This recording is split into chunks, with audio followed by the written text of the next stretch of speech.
Yesterday we covered Python basics. We covered list strings. Then we did little NumPy. What else did we do yesterday? What else did we do yesterday? No reply. Ah. Should I go back home? No. We did arrays. Yes, thank you. So today, God willing, we will go into we have some Python rules already now. So we'll go more into Python. We'll do dictionaries, tuples, and we'll do loops. Then also we'll play around with NumPy more and pandas. What I'm trying to do is this. I want us to at least by the end of tomorrow, we should have been able to complete a pipeline to an extent. When I say pipeline, from getting data, cleaning it, preprocessing, visualizing, then running the model on it. Because on Friday, there's going to be a cargo hackathon from Friday till I think Wednesday, although you will do it on your own. So I want to make sure at least I can walk you through an example. Because without the hackathon, without submitting on the hackathon, you won't get the certificate. So I want to make sure I walk you guys through at least one model. If possible, we can do more than one. There's at least in the notebooks that you have, there's at least I think 3 or 4, even more than that. More than that. But at least one pipeline without deployment. What else? Then we need to quickly, as usual, please join us live. I need to quickly do 2 polls. Let me see whether what I'm doing is working at all.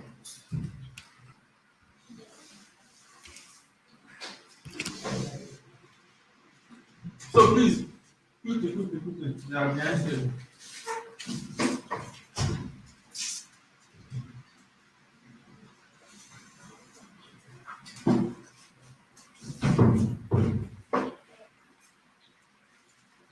No votes. Abba, please now. Okay. Please, three stars. Okay. Just one person. Just one now.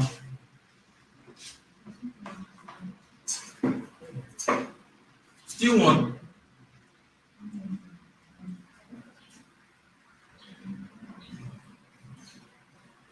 Abba. Is it network?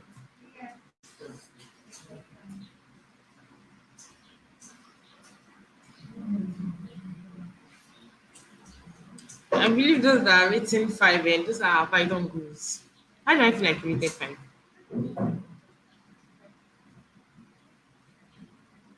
We are more than 25 here now. 6. 7.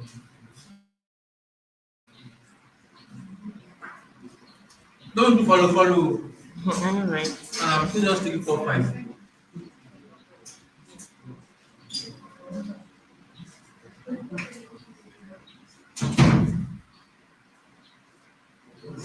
Come on.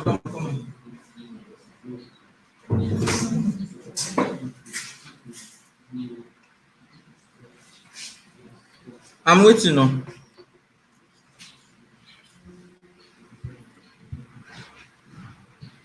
I want us to cover loops and loops dictionary and tuples ASAP. So we can go deep into NumPy. I did a notebook here already. Yes, although it is the PDF, I just like and did 1 or 2 additions. So where is it? 12. 12 is small. 13. Okay.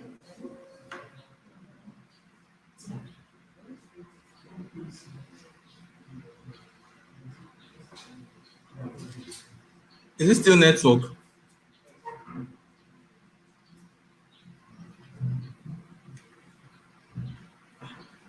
Usually it's fine.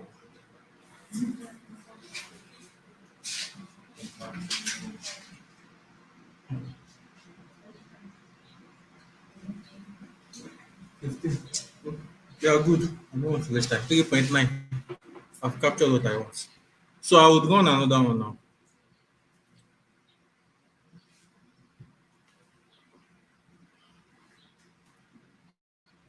Did I close this thing? Wow. So you should see another poll. Please, that's the space. You should see it on your phone now. Look at the slide.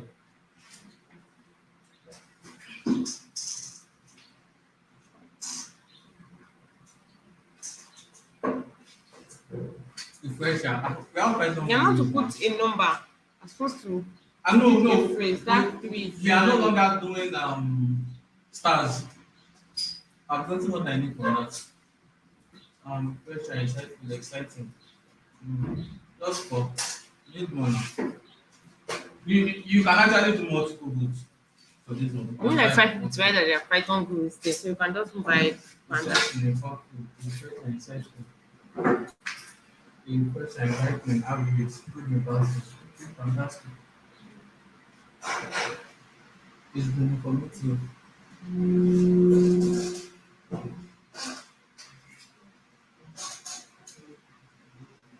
But taxing for newbies. Taxing for newbies. Wow.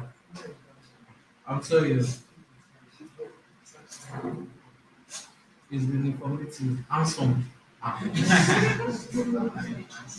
This is your addict.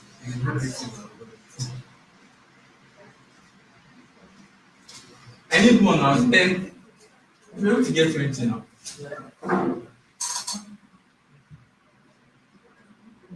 No, enlightenment.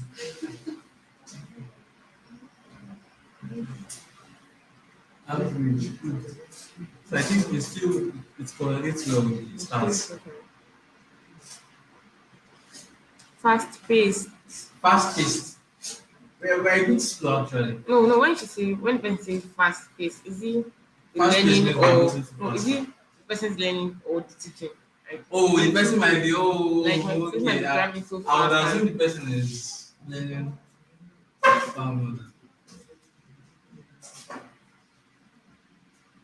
slow paced. Okay. 10, 16. That's it. Thank you.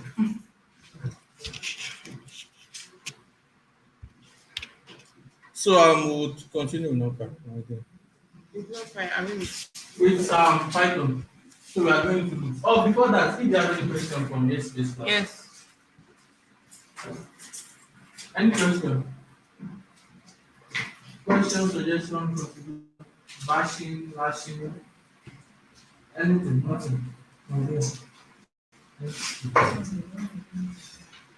Okay. So today we're going to You have the notebook, yes? You have the notebooks now. We are in module 4. If you do not have notebook, please signify. Okay. Just okay. So we're starting from loops, and the first type of loop we are starting from is while loop.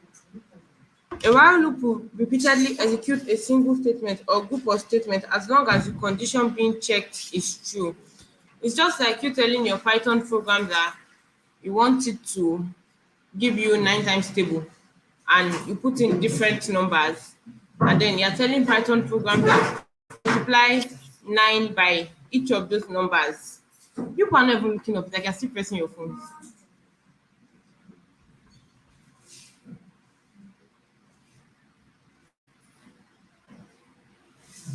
You're not ready for today's class. yeah. Hmm? Yeah. Where am I? Module 4. Down, under the lists. You see where we Why module 4 now? We stop from module 4, we covered up no, up, back, after that is books. down. That's it. Where we That is.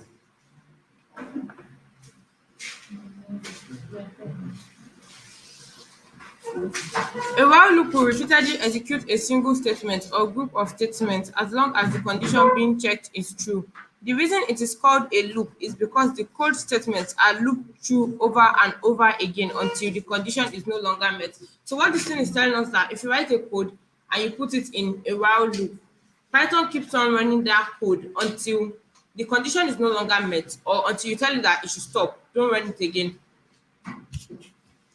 Code indentation becomes very important as we begin to work with loops and control flow. Yesterday we did \t that gives us a tab space. A tab space is equal to, the equivalent to an indentation space too. So in Python, especially in this Jupyter notebook, after your colon, if you press enter, it's going to indent it for you automatically. It's only if you forget your colon that you might go like to the next line. So this particular cell 274, we have a is equals to 1. Then we're telling Python that while a is less than 10, print a is less than 10. Then we're not saying a is equals to a plus 1. So what Python is going to do is that it's going to take in our a as 1. Then again, we're also telling Python that, okay, while a is less than 10, you should print a is less than 10. Python has a. Then we're not saying that that we said is equals to 1 above is now equals to a plus 1. Meaning that at the first point, when Python wants to code the first time, our a is going to become 2. When our a becomes 2, when it runs it the second time, it's going to become 3. So Python is going to run this code 8 times, 8 or 9 times, run it. And it's going to 1, 2, 3, 4, 5, 6, 7, 8, 9. 9. It gives us the output 9 times. That's because a plus 1, 1 plus 1. By the time you keep adding 1, 1, 1, once you get to 9 plus 1, 9 plus 1 is 10, and 10 is no longer less than 10. So the loop has to cut, has to stop there. Do we understand? Is that too much for us to take in? Sorry, please let me answer. I should come again. Okay. Should I come again first or you want to? Okay. So this line of code here, this cell number 1 here, we have a is equals to 1. Then we have while a is less than 10, print a is less than 10, then a is equals to a plus 1. We are telling Python that a is equals to 1, fine. Then we're also telling Python that while a is less than 10, that as long as a is less than 10, print a is less than 10. Then we're also telling Python that our a that is equals to 1, after you print 1, a is less than 10, you should reassign the a again to be whatever your a value was, then plus 1. So what Python is going to do is that it's going to take a equals to 1, and at that point that a is equals to 1, a is less than 10. So it's going to print a is less than 10 for us. Then when we are reassigning our a, by the time Python a being 9, so 9 plus 1 is 10. 10 is no longer less than 10. So the loop is going to stop, like it's going to break. So,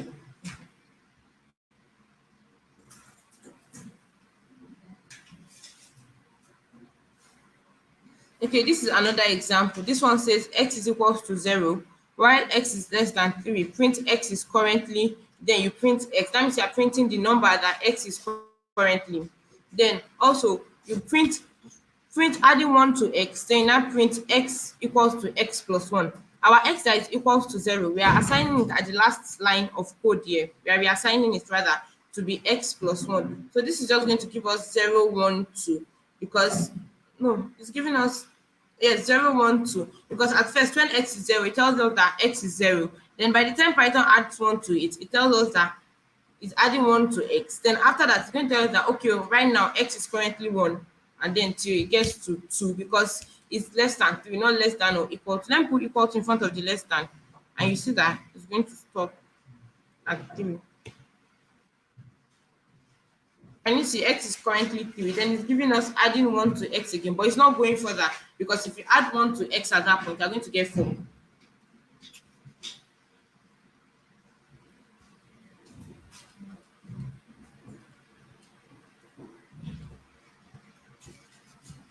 Note this, be careful while using while loops. There is a potential to write a condition that always remains true, meaning you have an infinite running while loop. It happens, if it happens to you, you can stop / restart the kernel.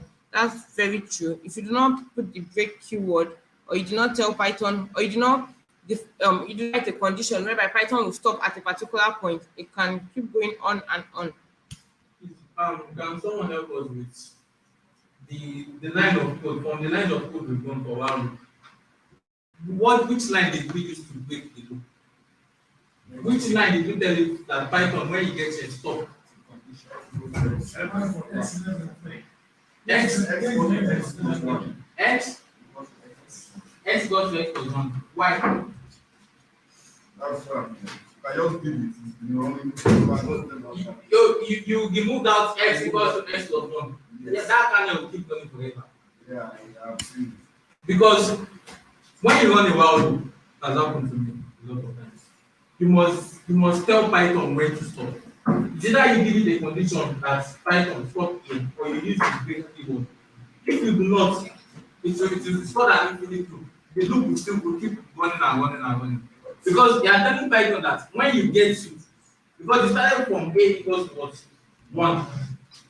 That means they are adding 1 to it now. 1 to it. So you are saying that when Python gets to that A, you know you said A is less than 10 already. Are you following? 1 will always be less than 10 forever and ever. Are you following? 1 will always be less than 10. But since you are increasing 1 per step, with what? How many units? 1 unit. So you are telling Python that you keep increasing. But when you got into what? 10, stop. So without, if you remove that A equals A plus 1 and you want it, you have to restart your panel. You will have to stop the timer and restart. Or else you keep on forever. Are we okay? Questions? That means that's why it is less than 10 is not a condition. That was Why it is less than 10 is not a condition. no, That's it is the a condition. condition. Listen to it. There is a difference between condition and there is a difference between where to stop. Where you are telling to stop and break. Where you are telling to stop and break, they are doing the same thing. While A is equal to is less than 10, definitely is a condition and not a condition. That while itself is a condition now. Is while not a condition. Even in English language, why you say while something, it is they are giving a condition already. Any other questions? So A is equal to A plus 1 is to break. Yes. You are telling him when to break. You could either use that or you use break. So you see break now. So break keyword. The break keyword allows you to break out of the loop that contains the break keyword, like a loop. Let me explain, chat. For example, x is equals to 0, while x is less than 10. That's the condition. Print x. Okay, our x is equals to 0, and while x is less than 10, print x. Then print adding 1 to x. You're also telling Python that after you print the value of x, tell whoever is getting the code output that you're going to add 1 to x. So the person will be expecting x plus 1. Like person will be expecting the next number that will come out to be x plus 1. Then there's another condition here saying if x is equals to 3, break. At first, we told Python that while x is less than 10, you should do this. So Python keeps doing this until x is 9. That's what happened.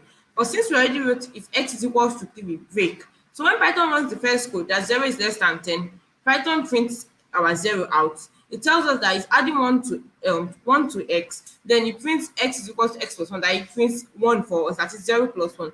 Then it comes down here and it says that if x is equals to 3, break. Okay, Python is that okay, I'm still at 1. X is not yet equals to 3. So it goes back to the beginning again. By the time it comes down again, x is equals to 2. I'm still at 2. X is not yet 3. It continues. So the third time, by the time it comes here again, and it says that okay, x is equals to 3, it stops. That's why after adding 1 to x, we do not have an output 3 because x is already equal to 3. I'm telling Python to break once x is equals to 3. Does that make sense to us? Is it too much for us to take in? I think we should try it.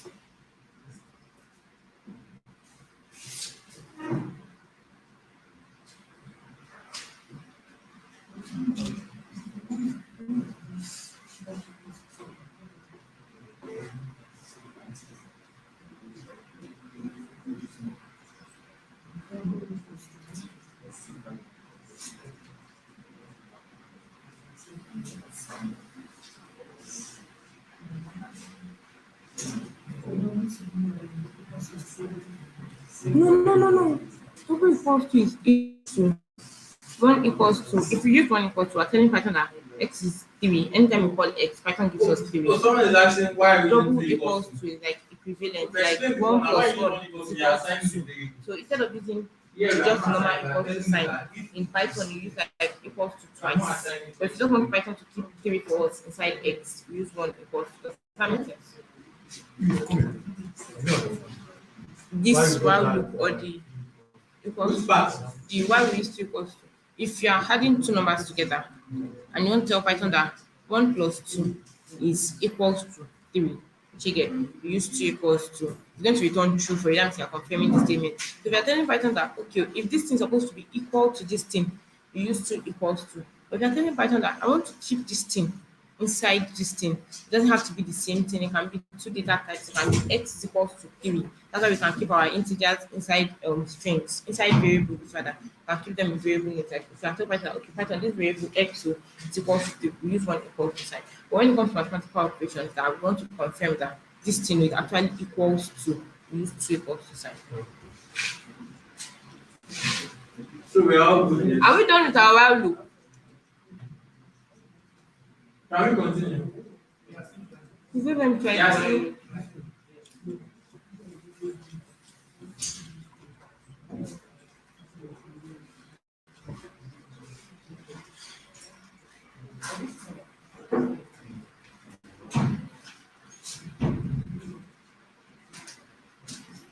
Please just slide on.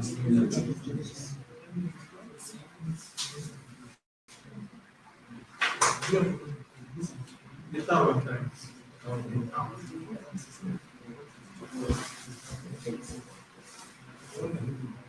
There's so many questions. Check. See me out. No, see me out. See me out is web and slide this.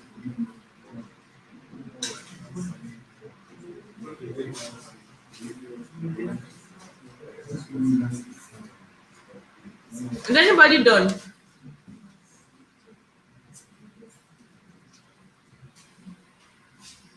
anybody experiencing any issue?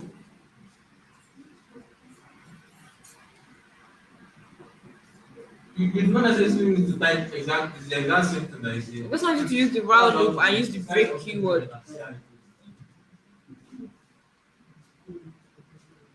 That's a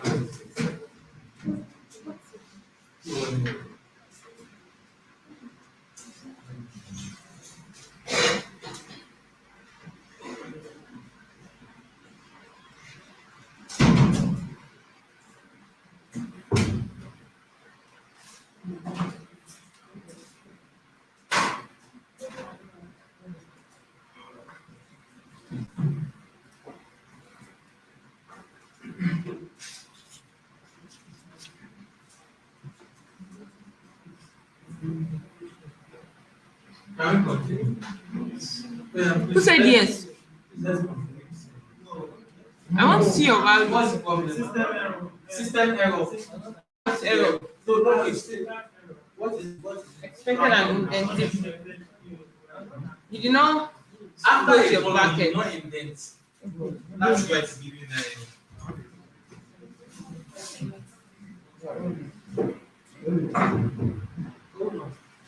You're not trying it out. Create a new cell in the notebook and try it out. you close the font. So you can talk about it now if you have any issue. It's better you get it from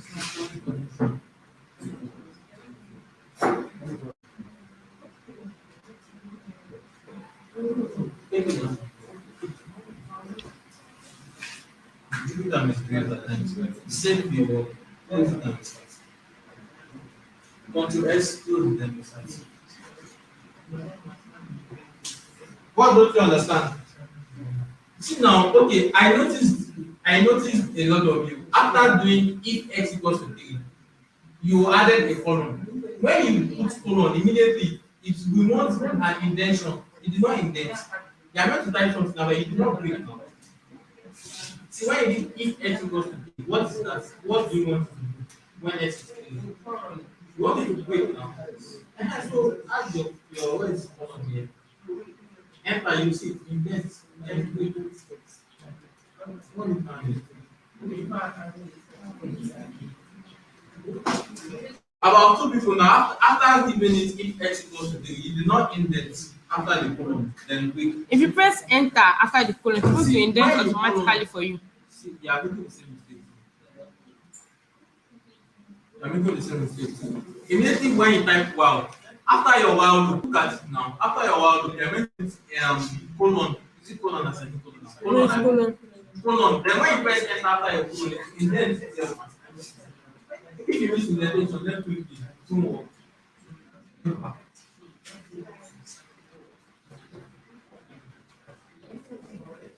Any other thing? So I guess can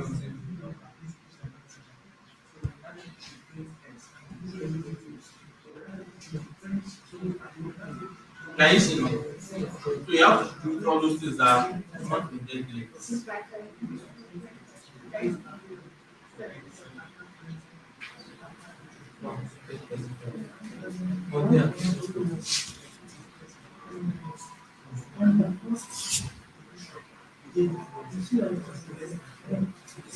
Okay, now we're going to move on to for loop. A for loop acts as an iterator in Python. It goes through items that are in sequence or any other iterable item. Objects that we've learned about that we can iterate over include strings, lists, tuples, and even built-in iterables for dictionaries, such as keys or values. When we talk about for loop, we talk about, let me use a list as an example. I think we are very familiar with list. List as it contains elements. So Python that for each element in this list, do this. So we're not telling Python that wow, this is this. We are saying for element in this list, do this. Okay, general for item in object, colon, statements to do stuff. So for each element in this list, do this. The variable name used for the item is completely up to the coder. So use your best judgment for choosing a name that makes sense and you'll be able to understand when revisiting your code. So for example, now for loop with a list, we have my list is equals to 1, 2, 3, 4. Then for each number in my list, print number raised to power 2. So it doesn't have to be NUM. It can be for X in my list. Let's try it out.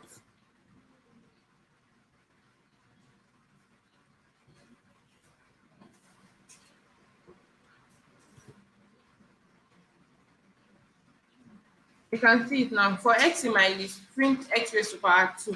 So as long as you're just telling Python that for each element in this my list, do this. So that your each element, you can name it anything. It can be any letter, any word, as long as it follows Python syntax.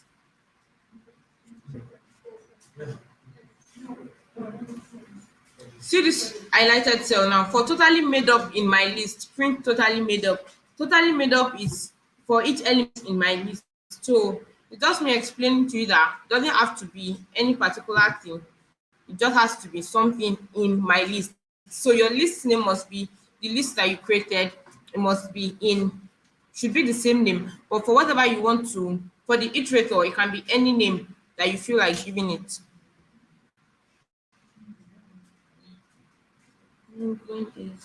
Yes.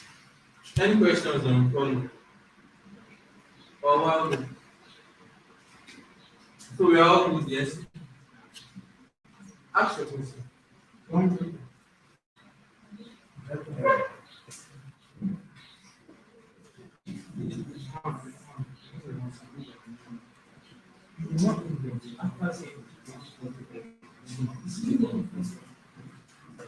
here. When you put your phone, when you put your phone,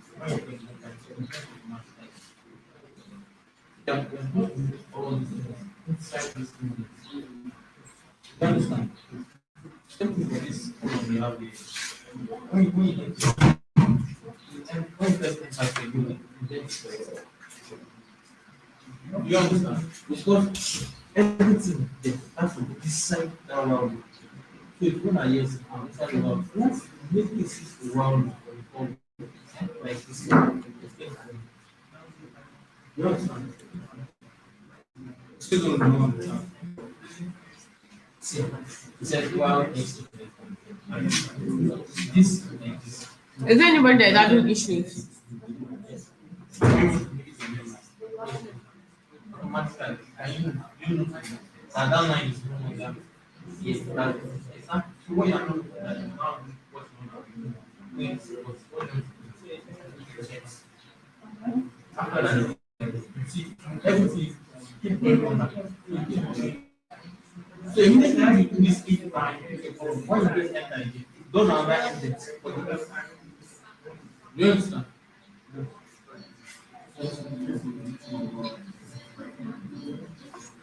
This is by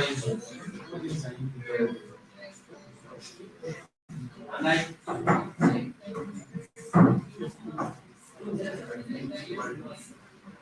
these are known as our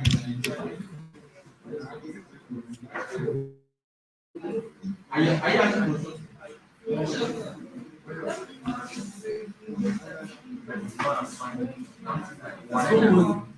actually when you type the way you make it on just back. You understand? When you do something, at least although as you are moving like this, immediately type the name, if you don't just five not what did this say?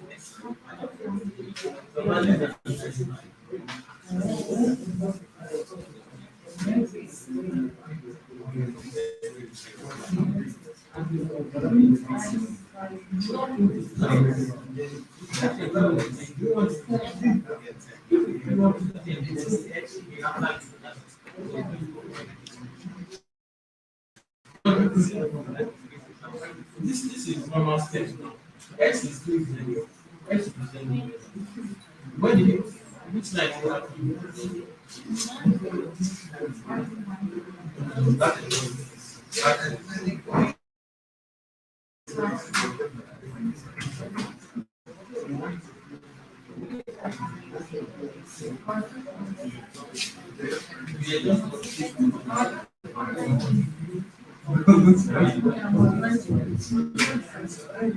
X, Y, X.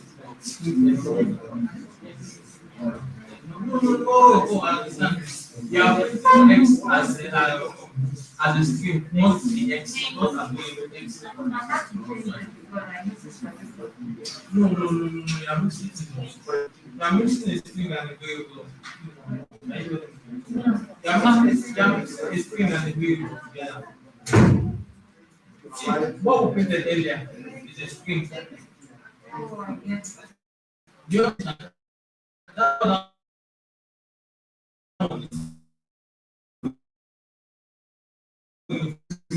when you put the position, that means just keep putting X. Any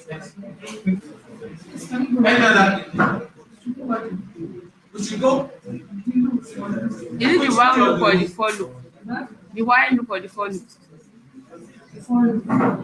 What which column I have? No, why?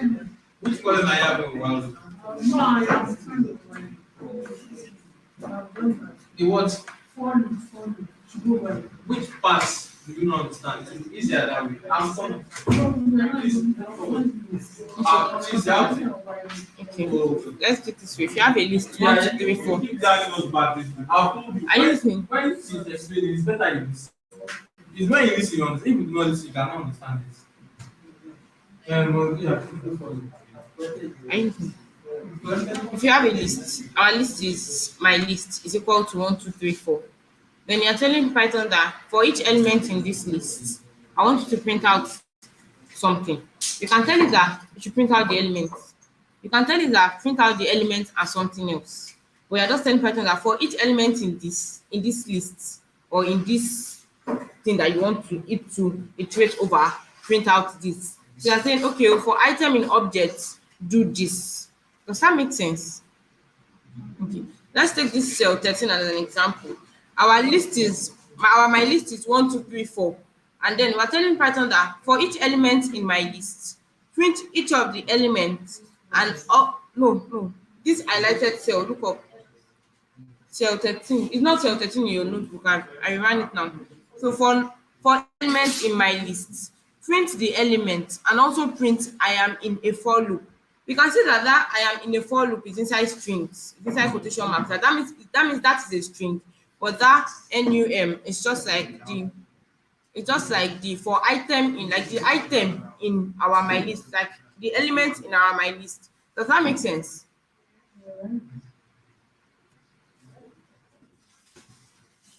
Can I go ahead? What's going I am in a for loop. Okay. What we are telling Python to do here is that for each element in that my list, in that our list, and that for each element there, our elements there are 1, 2, 3, 4. That is for 1, for 2, for 3, for 4. While you are printing out each of them, you tell Python that print out the element too, and also print out I am in a for loop alongside the element. So if I didn't put this num that is inside that print statement, if I didn't put it there, it's just going to print I am in a for loop 4 times. But I just kept that num there so that I can like guide us. So we can see that I am in a for loop is coming out 4 times. Does that make sense? Does it make sense? It's connected. There are 6 quizzes on this. Is it the text people that is stopping you? You move the text, man. You move the screen, you is stopping Okay. you. Is it that will talk to me? No, say it out loud now because when I even listening See, it, let me tell you, let me tell you. just that But from your questions, people too would learn. Why did these people stop?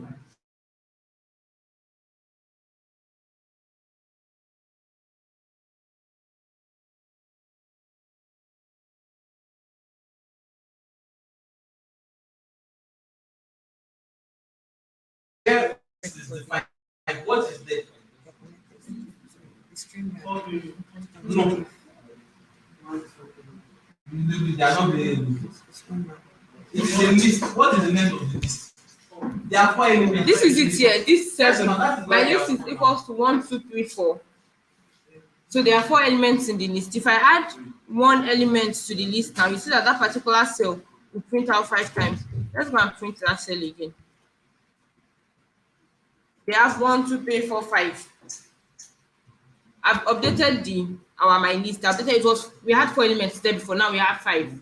So now that we're printing for each element in my list, print out the element and I am in a for loop. Does that make sense? Are we good? Can I go Are ahead? we good? Okay. Probably the text like this. Some people are looking at probably the blog and since they are doing numbers. Okay, good. I think she disconnected the internet.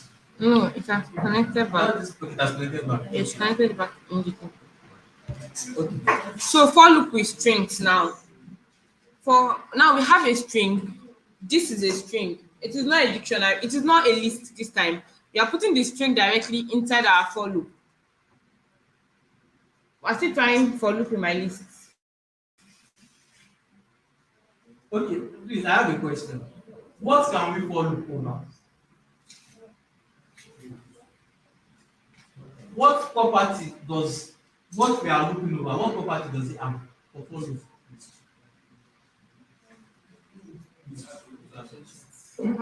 See now, we've looked in the string now.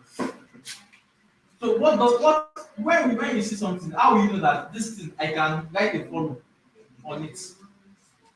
It's just a word. Anybody? God bless you. It's label. You can iterate over it. Do you understand? Like it has elements in it. Look at this string. T is an element. H, the space, I, K, and so on. Same with this where we add 1, 2, 3, 4. 1 is an element, 2, 3, and 4. So a list is what? Iterable. A string is what? Iterable. So any iterable element in Python, in fact, I think it's all languages. So you can look over it before now. Are we good? Are we good? Please answer me now. Yeah. Yes. Okay, so for loop with strings now. Here we do not have a list, we do not have a variable, we just have a string. Our string is like there directly. So for character in this is a string. That is for every element in this is a string. I want to talk about every element. We talk about the space, we talk about letters. If we had punctuations, so the punctuation too will come out, like symbols like that. So for character in this is a string, print character. So we're telling Python that for each word, for each letter, for each thing you come across, for everything you come across in this is a string. Print everything out. To turn it back to us, we want to see it. Does that make sense? So now this is a variable. We have my string is equals to this is a string. So instead of using our this is a string up, we are now using a variable. My string is equal to this is a string. So what we want to do here is that we want to get each word in this is a string. We do not want it to come out in letters, and we do not want the space. So what we are doing now is for word in my string dot split. Yesterday we used dot split on our strings. Yes or yes? What does split does? What's the separator? What does it use to separate it? What does it use to separate? What else we need to do with this add? You were saying Separate what? Yes. I'm coming. Based on what? Delimiter. Wait. So see what I'm trying to explain is this. Please, can you see the word? Probably I have a string. Say love a cat. If you do dot split on it, without any step inside this bracket, it will split with the space. So it will give me love a cat. But if I pass a delimiter into it, like you said, probably a word, say hope. So I say that anywhere it sees hope, leaves this thing for me. So it will give me what? MOVE space and what? A cat together. Since there's no other hope. Do you understand split? Does this make sense? What we are seeing on the projector or on the wall? You just explained it. Does it make sense? Instead of using O, I used I. Exactly. See now, here now we use I. So it's Because taking everywhere out there is the I. is split. Taking out the I and turning it S then S. yes again then like that like that. Does that make sense? Feedback. Is it too much for talking? Feedback. Why people not answering me on this table? You guys are know here. What's happening?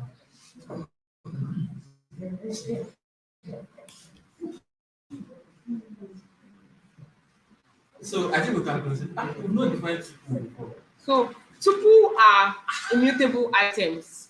They are something that immutable items. I'm coming. They are something that they are inside parentheses, and once they are there, you cannot add or remove. I mean, you cannot add or remove. So whatever you think you cannot add to it. Yeah. No, you can't remove. It's permanent. So what we are saying is like they are immutable. You can't add. You can't remove. What they are when they are inside parentheses, they are permanent. So that's what we call a tuple. So you can define what a tuple is using different words.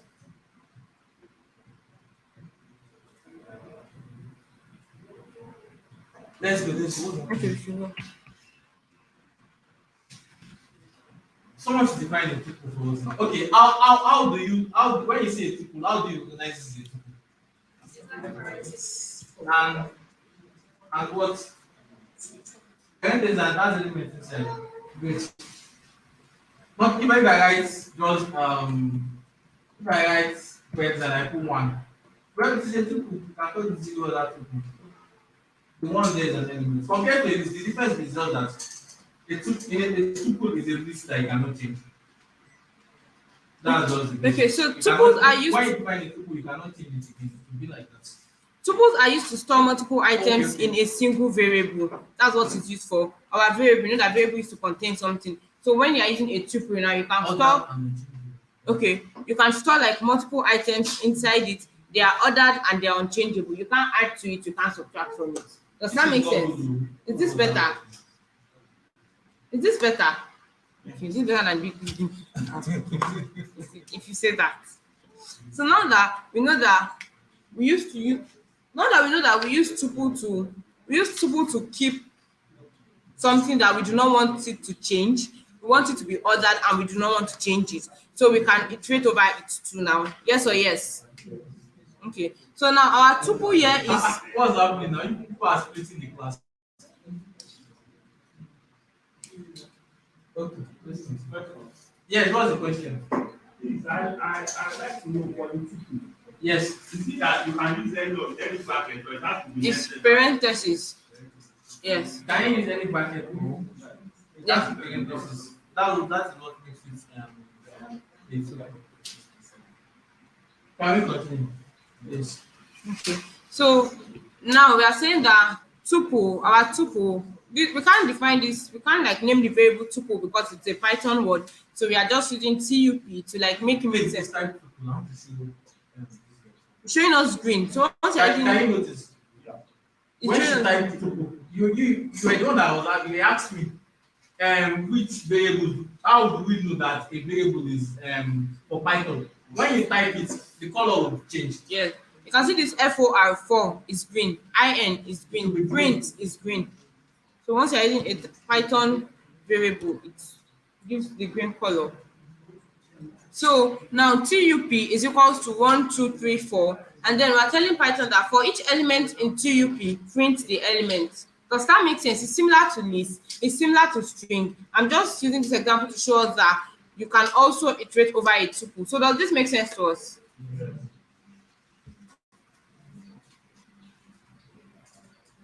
Okay. So tuple unpacking. We can't add to a tuple. We can't remove from a tuple, but then we can unpack it. Does that make sense? Let me explain. So yeah, we're creating a list of tuples. We're creating a list of tuples. Like we have 1, 2, 3, 4, 5. We have 4 tuples. We have 5 tuples in this list. So if we're going to iterate over it, we have for x in list of tuples. That is for each tuple in the list of tuples. Because each tuple we've separated it by a comma. Like after the parenthesis, after each parenthesis, there's a comma. So Python takes each tuple as an element in that list. Does that make sense? Just like we can have list in lists, we can have tuples in a list. So this cell 18 is saying for each element in the list of tuples, that is for each tuple in the list of tuples, print out the tuple. That's why we can see our 1, 2, our tuples, they are printed out individually. Then now we're not telling Python that, okay, oh, you've given us each of the tuples. Okay, no, this is a different code rather. For each element in the list of tuples, print out the first element in the element. It's not confusing. Print out the first the yeah, the first element in, thank you, the first element in each tuple. Now we have for x in list of tuples, that is for each tuple in list of tuples, print out the first element in list of tuples. Print out the first element in each tuple. Does that make sense? You can see that we're using our index syntax, our index this thing, index sizing. We're trying to size our index. That's why we have 0. This is still level of. You do not understand where It's very fun. x in bracket 0, in bracket, yes, bracket 0, or the one above. Cell 18 or 19? 18. So what we're telling Python in cell 18 is that for each tuple in the list above, for each tuple in cell 14, print out each tuple. Because inside that cell 14, we created a list containing 5 tuples. And each of those tuples are separated by a comma, not the comma inside the tuple, the comma outside the tuple. Remember yesterday when we were doing lists in lists, after our list, our sub list that is inside the main list, we'll put a comma that is telling Python that, okay, this sub list, take it as an element of this list. So in cell 14, now we're telling Python that each of these tuple, take it as an element of the list. Does that make sense? So in cell 18, now we're printing out each of the tuple. Does that make sense? Then cell 20, we are now using our index slicing that we did yesterday. You know, it starts from 0, like each element, their first index is 0. Python uses 0 index. So we're now telling that print out for x in list of tuples, that is for each tuple in list of tuples, print out the first elements. That's why we have x in bracket, in square bracket 0. Does that make sense? So we're telling Python that, okay, for that x, so for that tuple, print out the first element in the tuple. Are we fine?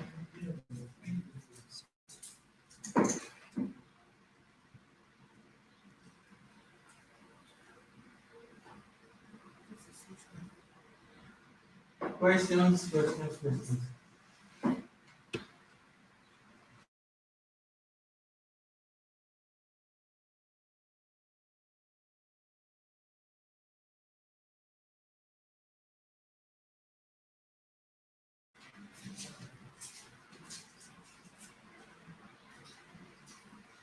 So now for this cell 21, we're telling Python that for each tuple in list of tuples, print out the second element. Does that make sense?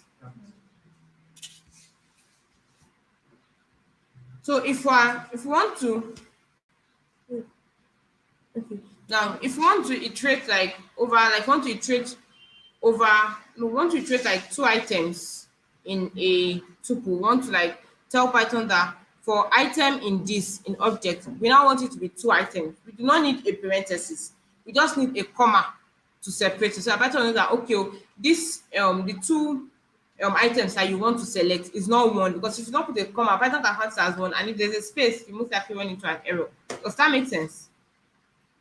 So this cell 22 now we're saying for num1, comma num2 in list of tuples, print num1 and num2. Then we are separating it by or with a space with new line. I'm telling you like to go to a new line. So what Python does is that okay, it prints the first number, then it prints the second number, then instead of like coming here, it goes like to a new line. Does that make any sense to us? So for loop with dictionaries. What is a dictionary? A dictionary is somewhere we can keep something and call it back with something. Let me put it this way. Now we have, maybe for each of us that are here, we have different brands of laptop. So we now want to keep it somewhere. If we're keeping our names and the type of laptop we are using inside a list, it's not going to tell us who owns this laptop. It's not going to tell us who is using this laptop. But if we're keeping it with a dictionary, we are going to write your name, and in front of your name, the model of your laptop. So by the time we want to print out the model of your laptop, we can easily type your name in our print statement, and Python will give us the model of your laptop. Does that make sense? Do you want Google definition or you're fine? You want a new definition?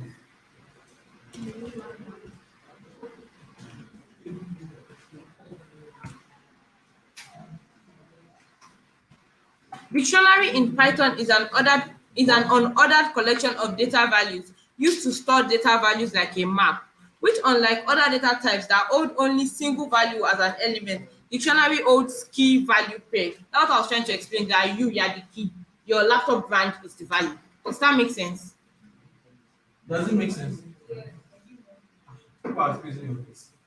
People are saying, like, please look up. You know what we've done before. The idea we've done, strings, this and people. It takes just what per element. It takes one value. Say this is the 1, 2, 3. Probably maybe a tuple 1, 2, 3. A string and say LOD. For each element, it can only store what? One value. Are we following? But in a dictionary can store pairs, key value pairs. That's what we call them. Key and value. A dictionary is like this. It is with curly braces. The first thing that comes is the key. Say for example, say I want to count the grams of laptop in this class. We have HP. I will write HP as a string. Are you following? Yes. This is the key. Then how many HPs do we have? We put a column. Probably we have 2. So you can see this is an element. If you slice this dictionary and you say you want index 0, this is what it will give you. You can see compared to a list we have just what? 1. But this is a what? A pair. The first one here is the key, while the other one here is the value. Do you understand? Say we have what does you have? Say probably apple. And we have say 2. Do you understand? So this is a key. This is another element. Apple 2 to get this. This is another element of the dictionary. Where apple is what? The key. And this is what? Value. So how many keys do we have? 2. How many values? 2 values. How many keys? 2 keys, 2 values. Every key there is a what? Value. That's why it's called key. Questions? What is the no value? There's nothing there. There's a key for the no value. You can carry it out. Huh? You can please Invalid your syntax. values can it does not necessarily mean your value does not necessarily have to be a number. It could be a list. It could be a tuple. You can have a dictionary in a dictionary. Some of you, when you go ahead, you will see things like that. Do you understand? But what you need to know is that for every dictionary, we have the word key and value. Question, question. Let's continue.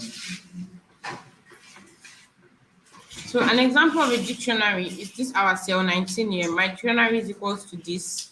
So cell 284, we have for item in my dictionary, that is for every key in my dictionary, print out that key. When you are telling Python that for each element in your dictionary, print out the element, Python automatically believes that for each element that you are saying is that for each key. But if you want it to print out the values for you, you're going to tell Python that for each element in my dictionary dot values, can we see this cell 285, print out that element? Does that make sense? Does it make sense? Wait, I don't understand what's happening. The key. Well, okay, wait. Let me ask you a question. In a dictionary, what stores the information? The key stores the information. Yes. So the keys are our elements. The key is enough to get every information we want. So when we look in the dictionary, like as it is going to give us the key. That is what we did up there. For item in my dictionary, print item. So it is giving us what the keys of the dictionary, which is what A, B, and C. If you want the values, you have to specify that you want the value. That is it here. For K in my dictionary, dot values. You are telling me that in this dictionary, I want the values, not the keys. That is why you have there 1, 2, 3, because you can see now, our keys there are what? One, our values rather, sorry, 1, 2, and 3, which is what was printed out there. Question? Please check slide. Excuse me. Yes. In cell 284. Before you just use now. Yeah. In cell 284. So I do not know what cell 284. Why did you when we put the right in my dictionary, print item? Yes. Why did it print this? I just explained. In a dictionary, you're not listening to me. In a dictionary, what stores information in the dictionary is the key. The key stores the information. This is the key.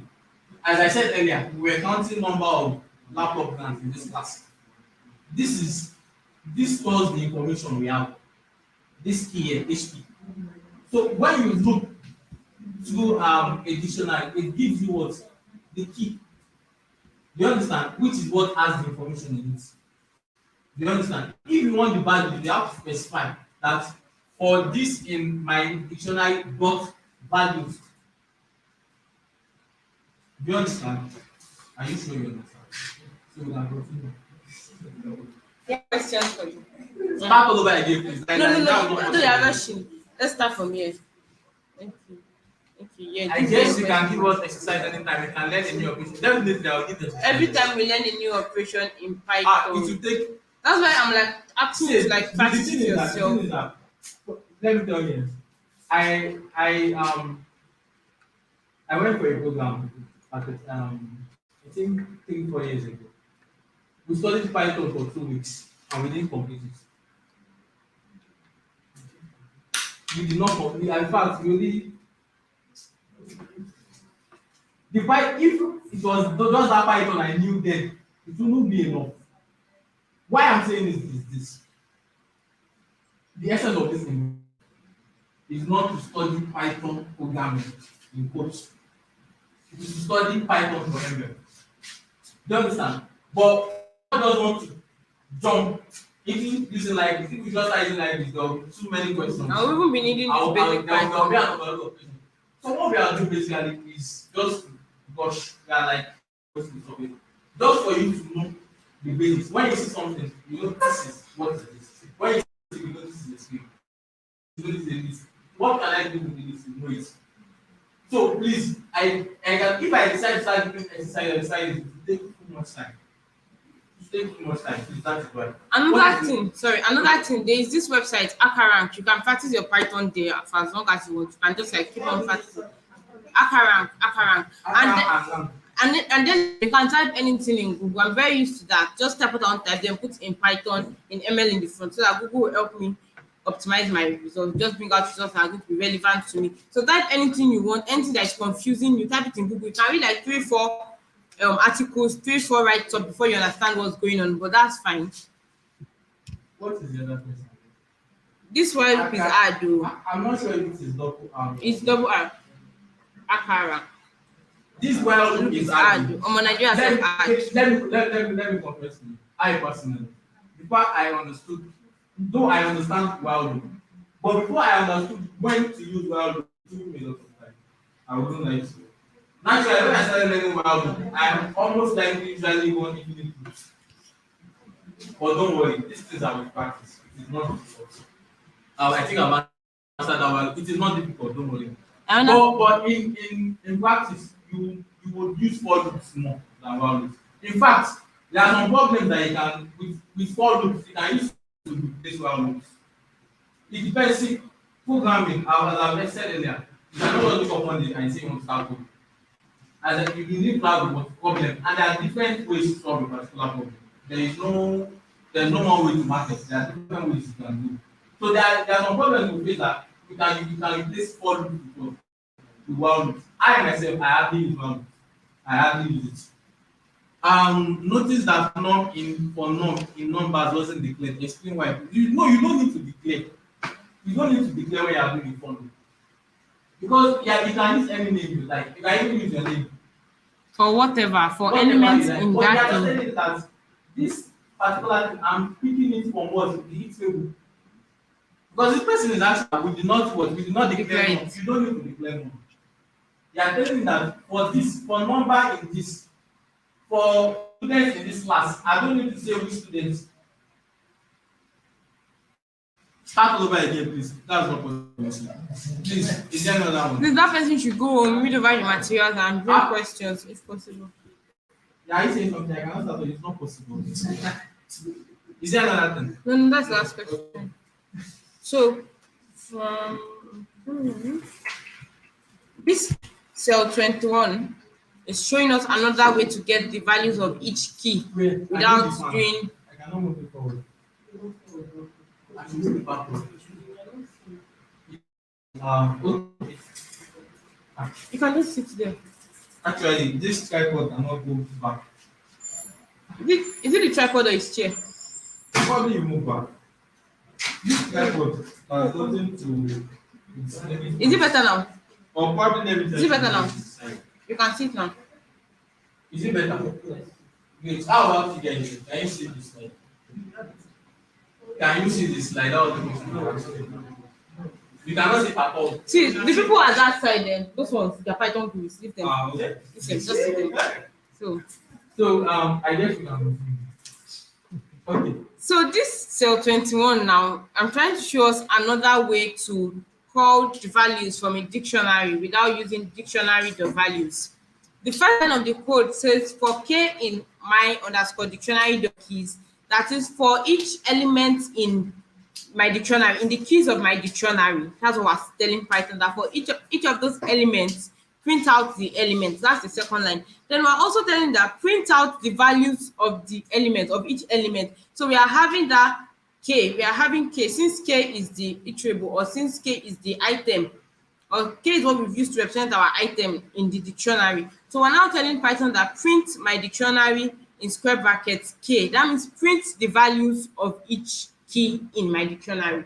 Does that make sense? Is it too much for us to take in? If it's too much for us to take in, I can go over it again. Is it too much for us to take in? For k in my dictionary dot keys, earlier we used my dictionary dot values. That time we were asking Python to give us the values in the dictionary. So now we're telling Python that for each element in the keys of the dictionary, like we want the keys of the dictionary. When we're referring to the dictionary in this first line of code, we're telling Python that anything we are asking you to do, deal with the key. Oh yeah, you wrote the keys and one the person. to box. Delete the keys. In the brackets. The brackets, the brackets. It's doing the same thing. So we're telling Python that, default, if we say for something in my dictionary, we're telling Python that for something in the keys of my dictionary, is if we want the values, that will put the values. Does that make sense? So we're now telling Python that for each element in the keys of my dictionary, the second line is saying print out the key. I want to see the key. Then the third line that has K inside square brackets is telling Python that I've seen the key. I want to see the value. Print out the value next time. Does that make sense? When you're iterating over something, it gives us line by line. Does that make sense? So now we now have print space. We are telling Python that print a new space. So before you go back. Questions? So we are good with for loops and while loops Is that too much for us to take in? and dictionaries. If you have any question, if you have any question, don't be shy, please. Can I go ahead? Can I continue? Yes. The way you did this tool and came from this place, I don't understand. What If you do not understand that last cell, what part? Like why K my dictionary into brackets K Into the square brackets. yeah, What we are about to say is you are calling we are getting it. I told you. See, remember I told you what stores information in the dictionary? The key, yes. So whenever you want the value, you can call it now. You remember when we were doing this. If I want to call 2, what will I do? Probably this list is 8 equals to this. If I want to call 2, what will I do? you call the 01 And also, tell me what will I do? If I want 2 from this list, what will I? If I want to print 2, I have A equals to 1. If I want to print just 2, what will I do? What will I type? print Uh-huh. brackets A1, yes, wait, A1, this is what you are saying, and it give me what? 2. Why? I'm using the index, to call this. Same way in the dictionary here, what holds the information? The key, great. So if I want the value for HP, probably the name of the dictionary is probably D. If I want the value for HP, I will just do this is what I will do, D, and I will do HP. That's all. It is the same thing with the list. In a list, you index with what? You slide with what? The index. Where you want to call from, you use the what? The index. In a dictionary, when you want to call the value, it's the key. Do you understand? Do you understand? yes, yes. That answers the question that why K is in the back. Because what is K? Yes, K is a key because we said for K in what? Like that dictionary. Then we now use K to what? To get to call the dictionary.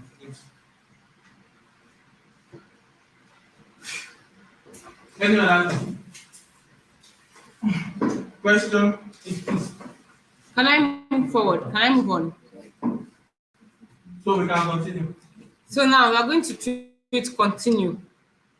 The continue keyword can be a bit tricky to see its usefulness, but it allows you to continue with the top level loop, and basically the opposite of break. It will take time before you realize a good situation to use it in, but here is a simple example. I can't remember when I've used continue before. So here we have a list. Scores is equals to this list. Cell 288. Scores is equals to this list.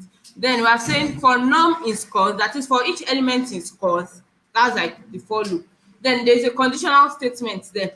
We're now saying if num is equals to 50, that is if the element is equals to 50, continue. Basically, what we're telling Python with the continue keyword is that skip that particular part. We can see that in our cell 288, we do not have 50 in the output. We just have 30, 40, 60. Meaning that when Python did for num in scores, if num is equals to 50, since 30 is not equals to 50, it printed your score is 30.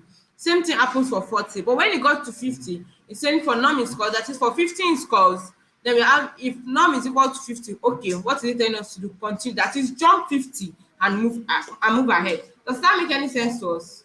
Yes.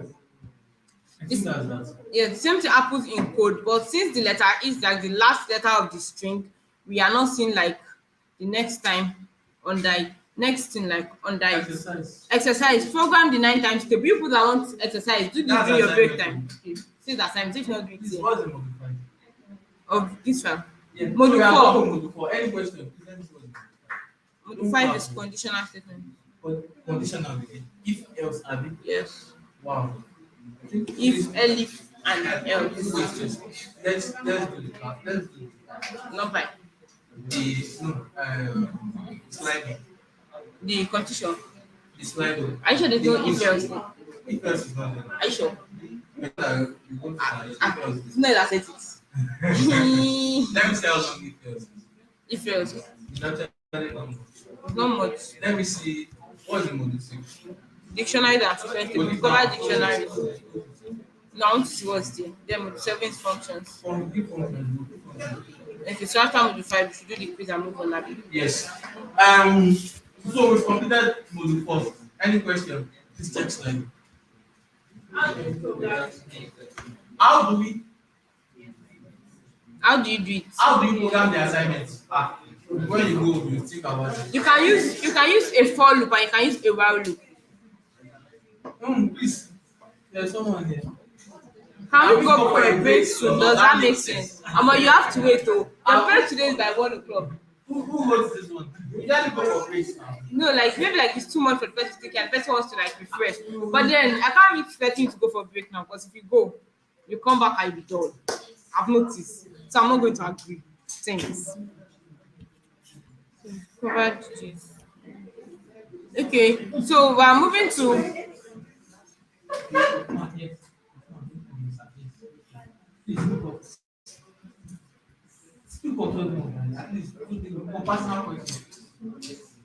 not personal. It's supposed to shift your chair back. Is there anybody that's experiencing any issue? I do not know why you want to. You have to think about that. Is it the exercise? Yes. I need to give you a spoon and use for a while loop. Anyone that you want. If you're using for loop, you're iterating over something. And you're telling Python do this while this. That's why it's very important. It's something. It's not. Wait. Actually, let me tell you something. Before you code, you don't get too excited. You don't drop it. You can do it tell your module for When you have a problem, like, actually, the best thing for you to do is to pick a pen and paper to understand the problem first. That's actually the best thing. When you take a pen and paper and you understand the question, you understand the logic, then you can try to put that logic. That's the. You cannot just say you have a question, you think that. It even makes your work very fast. You know what you want to do already. I just do what you want to do and you. It is a loop and it's a loop. It's not you that will choose the loop that you want. So to decide any loop you want to do, Anyone can work. Any of the two. questions, please check slide again. Some of time, very long I honestly. Who is the person that is writing? Does that make sense? I don't understand that code. Please write English so I understand. So conditional statements now. If the ob is open. Now we're in module 5. We are in module 5. Oh. Conditional statement. If the ob is open, come inside. If it's not, stay outside. Then you have a choice to go back home. If friend is calling, join virtually.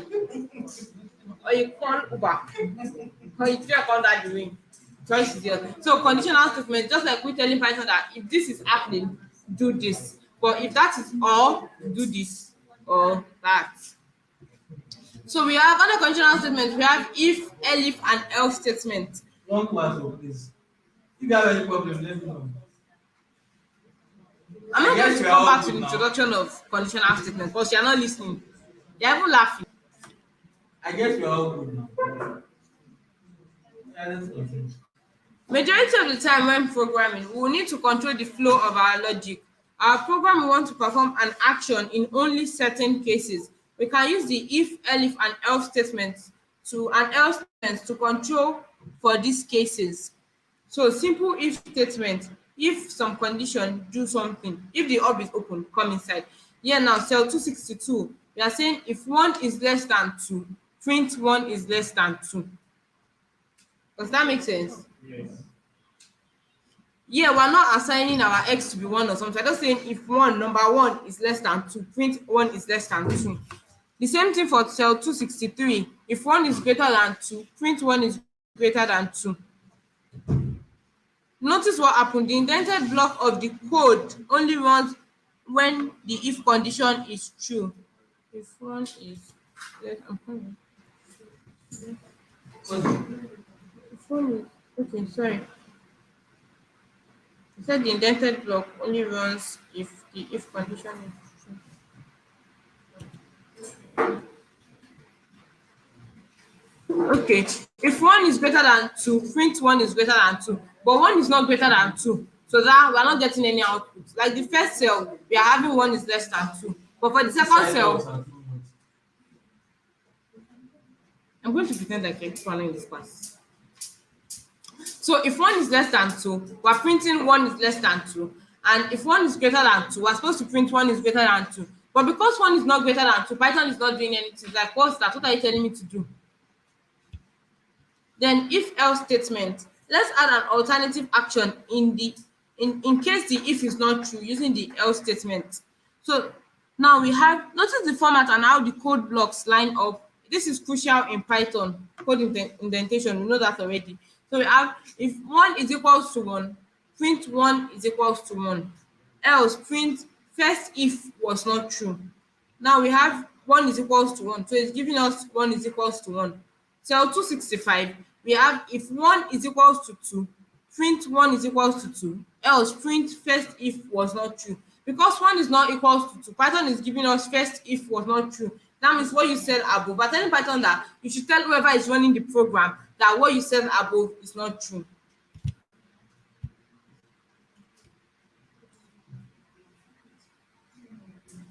So now, cell 3 now. What we are doing here is that we are saving a password into a variable saved password.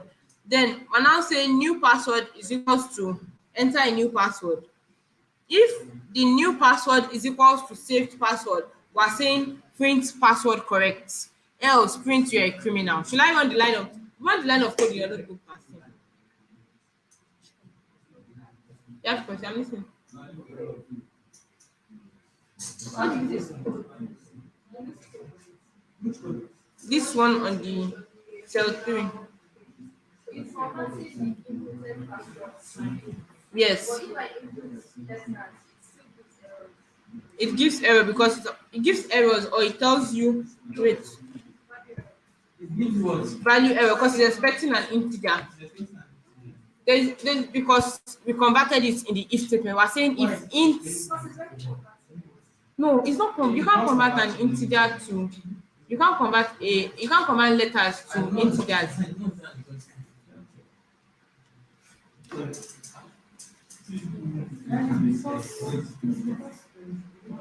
Okay.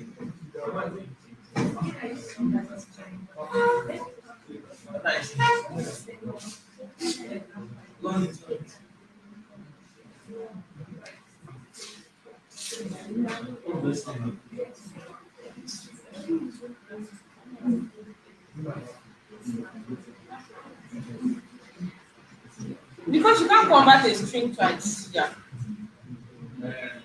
If you put in Actually, you can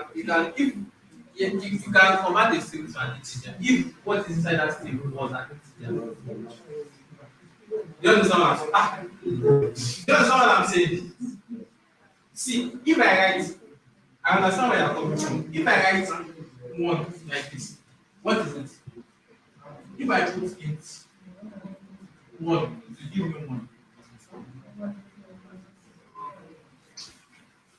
But can A be an integer? In which line? Probably next line. If there is. Do you understand now? Question. So have you run this cell?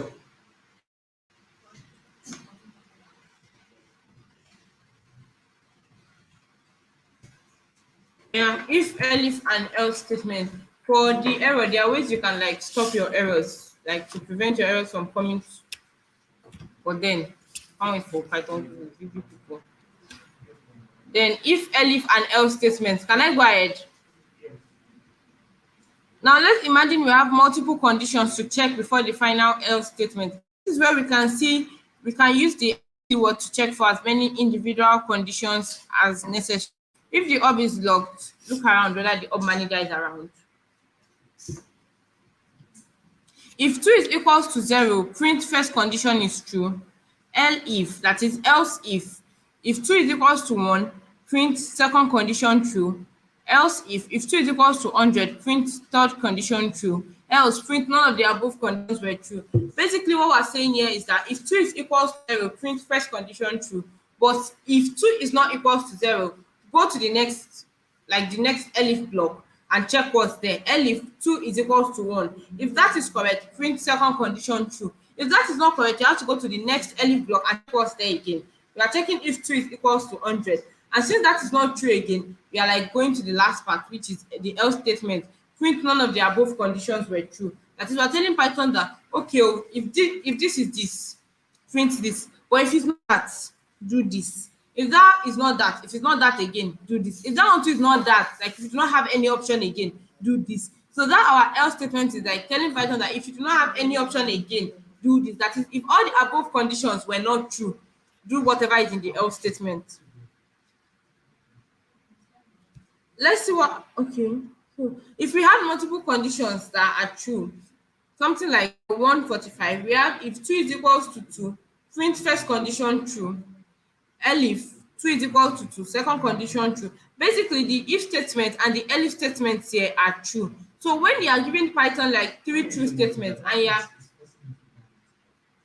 if basically what we're doing here is if the first condition is true and you have your elif and your else statement, Python is going to ignore all of that and just do whatever you ask it after the first condition. Basically, when you're using if, elif, and else statements, what you are telling Python to do is that at any point that you see that my conditional statement is true, execute whatever I ask you to do. Does that make sense?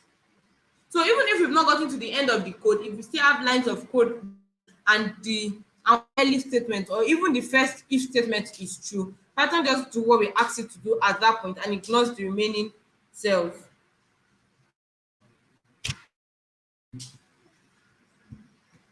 I guess you have Pythonistas and not so direct. Any question? So we are done with module 5. This is dictionaries. We've done that before, but if you still have issues with your dictionaries, you can go back to read it.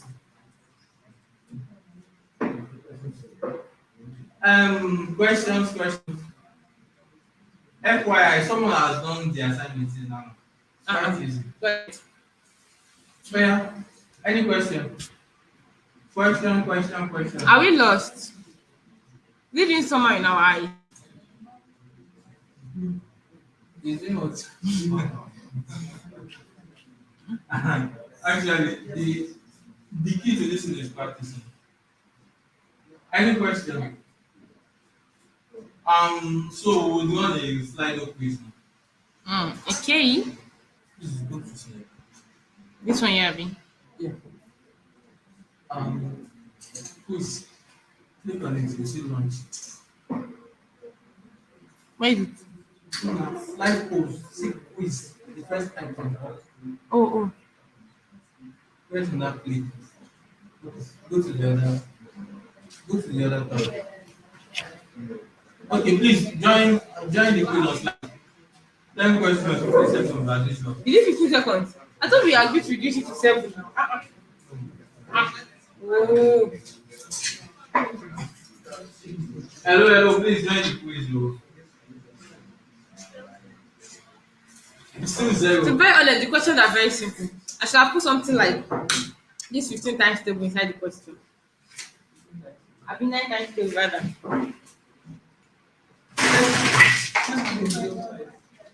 Sounds like you.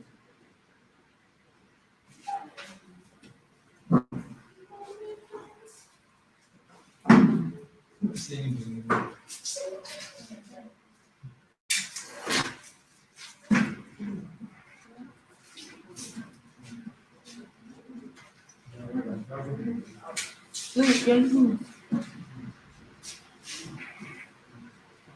9 online participants.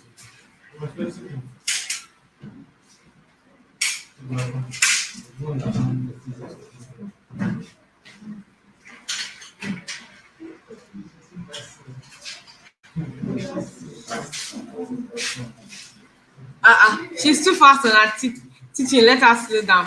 Plenty. So, sit down now. Thank you. What is that? Somebody's name. Somebody's name is what? Please, she's too fast on her teacher. Let her slow down. Is that any?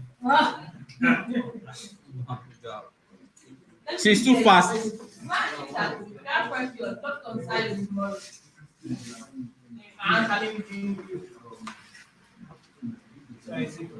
Huh? No, thank you. I just want to be okay. No, you don't need to. Just be okay.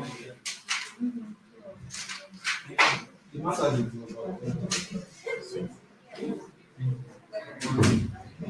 How many are we now? 14. Please now join the quiz. People should join the quiz. Are you scared? There are simple questions. To be very honest. Simple things. You might not like things that are hard.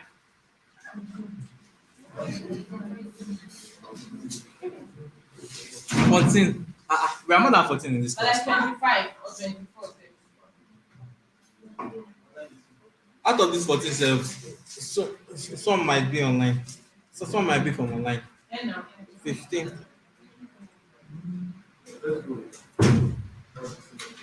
I know if I say I want to attach a prize to the winner now, I'll see more people.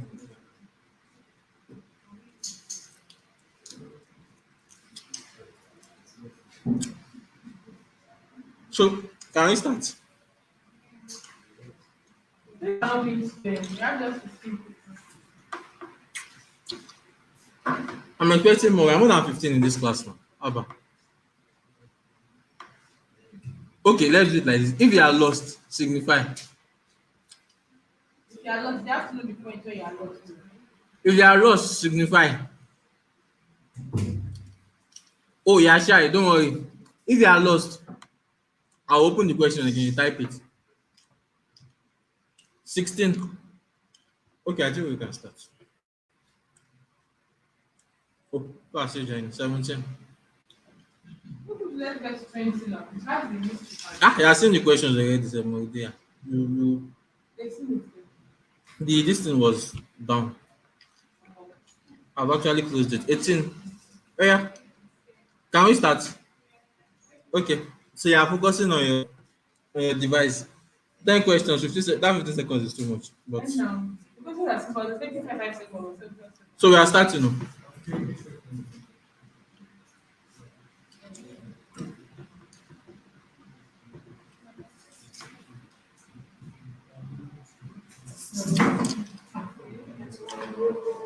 One second, I'll get ready.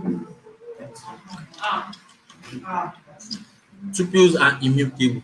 75%. Just 8 people answer out of Abba. That's less than 50% now. What's the network? What is life use? Nigeria. People to refresh the network. But you're able to join now. Actually, it's usually like that. It's like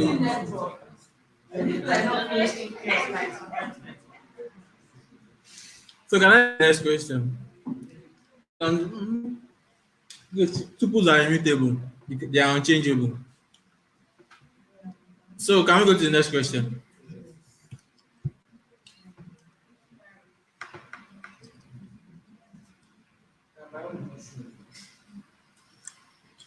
That's why I have to pass. So count it. Although the good time is back. Although the good. Great. I think nice. There is an order as we explained earlier. It does not follow any order. If you type in a dictionary, it will not necessarily follow the order. It cannot hold any other type. I know this one is much. Dictionaries can hold any data type now. I explain now. When the dictionary example on the board, see now, this is a string, this is an integer. These are two different data types now. So it can hold a list, it can hold a tuple, it can hold a dictionary itself. You can have dictionary in dictionaries in dictionaries. So can I go to the next question? Yes. Ah, Sorry. we didn't touch this one, but it's simple now. Very simple. This is not our network this time.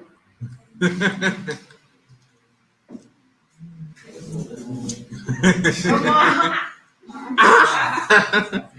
Well, okay. For this, I'm sorry. We skipped it. I'm sorry. Set. The answer is only unique elements. Normal mathematics now. Don't worry. When you start, you see how we use unit of set. If you want to call it set, I think you use set. And I said, Or use curly brackets. Yes. If you want to call it set, you just like if I type set, and I put a list, say 1, 2, 2, 3. If I run this, it will only give me 1, 2, and 3. Only the unique elements. Do you understand? It's how you use this, or you can use curly brackets. But you know that it is just the one element. So you won't make a dictionary that has key value pairs. So you type it as 1, 2, 2, 3. And you have just 1, 2, and 3.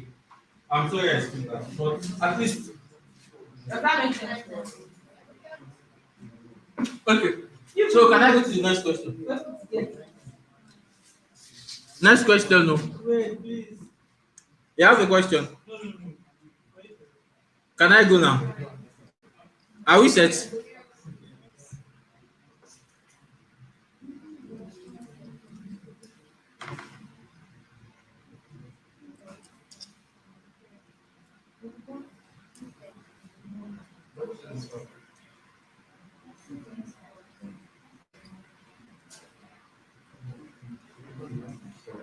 Great, 71%. It is not reversed It though. returns and it removes it. It returns and remove the last element. If you can remember now. If you do not want the last one, you pass what inside pop. What do you pass? The index. Great. So next question coming up.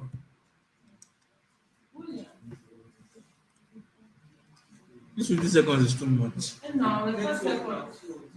Oh, okay. You answered it. Don't mind him. Stop answer the question is the same intention. 84%. Good. Booleans are true or false statements. Please notice capital T, capital F. Please notice capital T, capital F. Thank you. Next question. Please go and get answer. We did not type this question. What did I put as this? I'm making a mistake.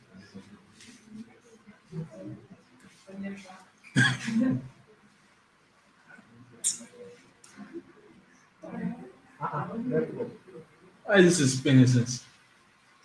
100%. Rihanna.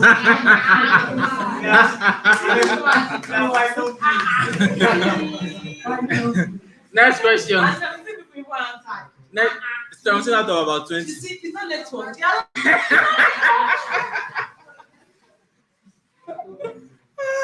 Next question. No.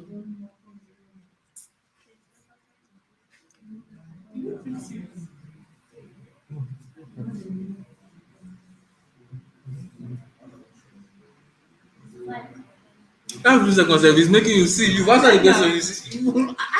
I know what to do next time. No worry. 3 seconds. Yes, great. Those are big add a new element to series. What do you think series is actually? We've never talked about series at all, Seth. Why are you now? Next question.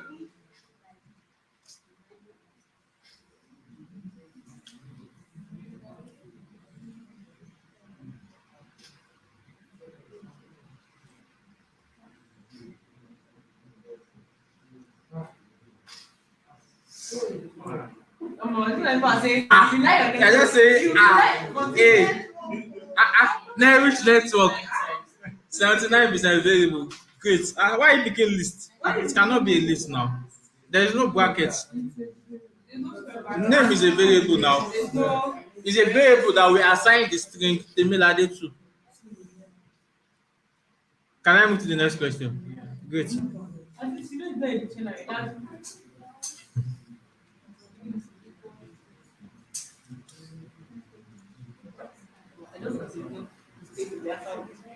No, there's no.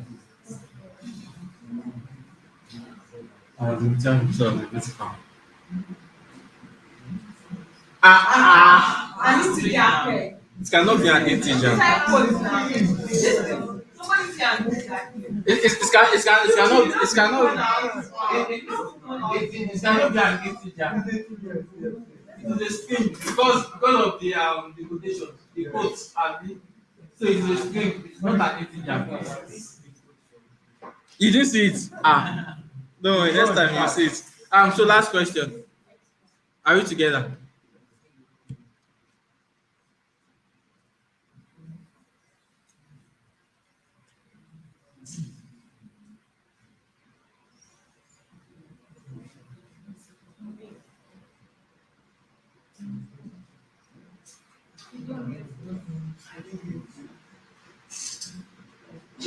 Ah, 5038. Well, at least. Because after that, I must get this one, and the other I not change people. It is start, stop, step now. We've discussed it. You can, the main thing you need is the start. You can do without the remaining two. You can tell it to start and just end at the end of this or string. Or you can give it stop or you can give it step. So, I think, what did you say? Reverse the order. Yes. Step is like if you want to reverse the order. Even if you want to reserve the order now. To be minus 1 and then 2 columns, then minus 1. it is not even reversing. You are still starting from minus 1. Okay, that's You are not reversing any order. Even if you use minus 1, you are still starting from minus 1. The difference is that you are just telling me that now I'm starting from what? The back, the last element. I'm not starting from the first element. This is the same thing. There's nothing there to reverse. How many words do we have?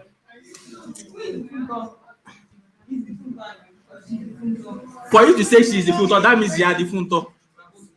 Oh, what of you have funtor? Okay. So question.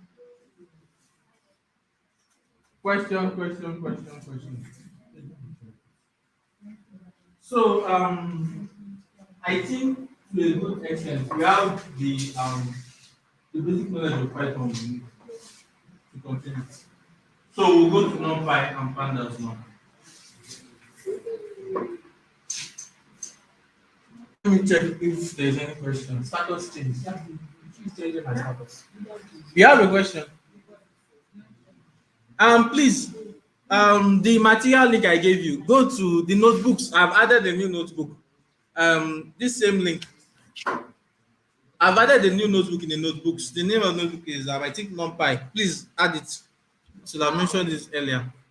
I'm sorry. Yeah, that's what I'm using. Please add it now. This same link that we've been using before, the notebook folder, I added a new. I named it NumPy.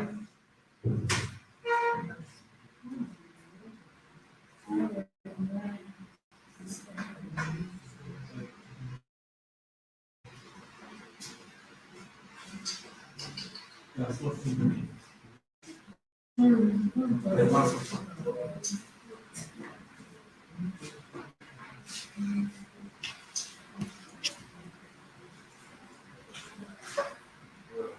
Have you all gotten it? If you've gotten it, open the notebook. Don't call me sir, please. Please don't call me sir. My name is Uthman. Don't call me sir. No sir, please. Yeah.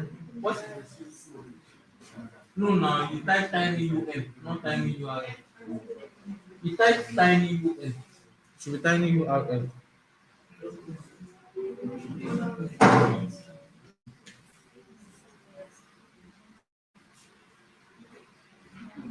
So So are we good?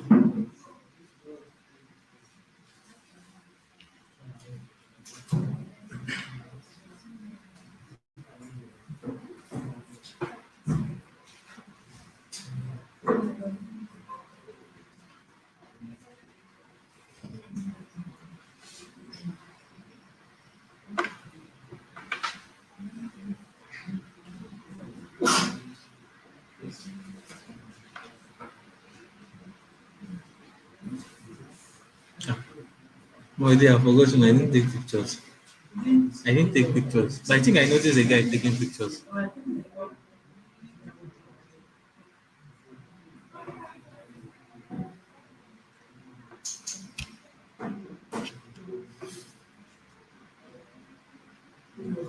So can we continue?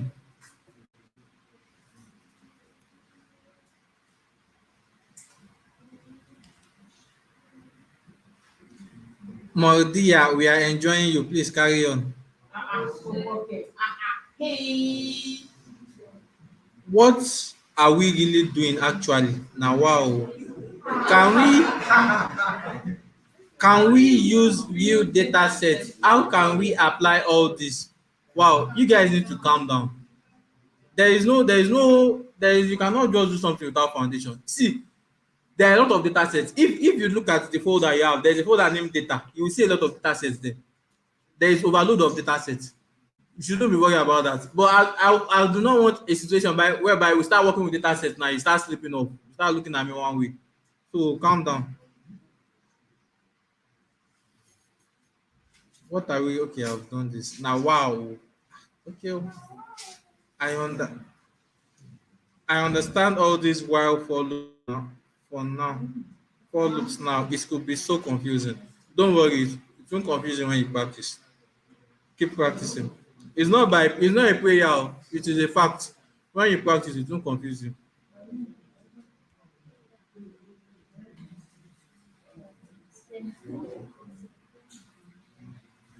Please, can we slow down, please, for those of us watching online? This loop is as small. I'm sorry, the person online. Don't worry, practice it, you will get it. Start all over again, please. Not possible. No, yeah, we are enjoying you. Please carry on. Some okay. Is it breaking time yet? Ah.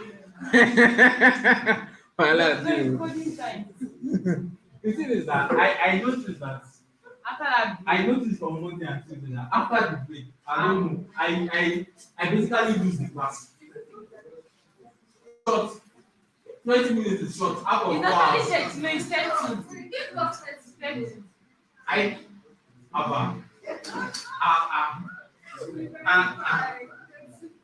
How many hours do you want? We have just 4 hours there now. And I have not gone past 2. Yes. No.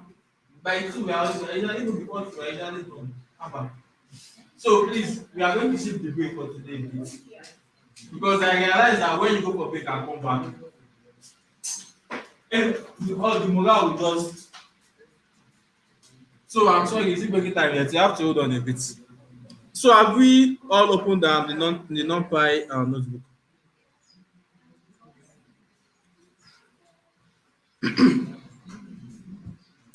So can I continue? Is there any problem? I've not opened the notebook. Please signify. I have not opened this notebook. Please signify. What's the problem? Have you downloaded it? I have not opened the notebook. Please signify.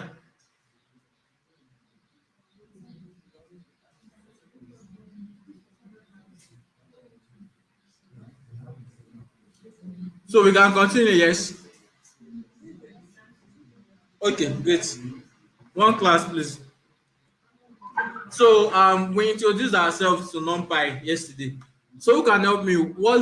Why do we need NumPy? For what? Matrix operations. Thank you.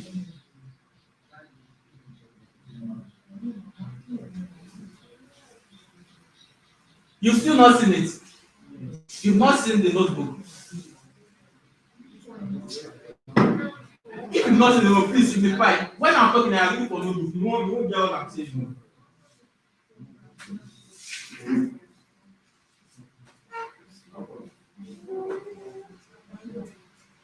You download them.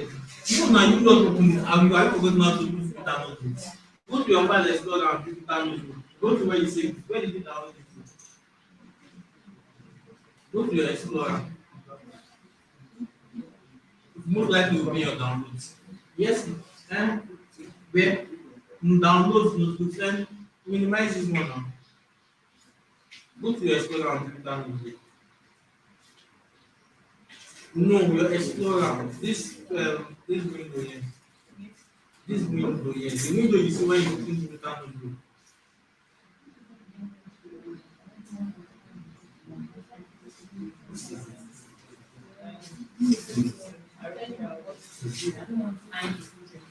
Yeah.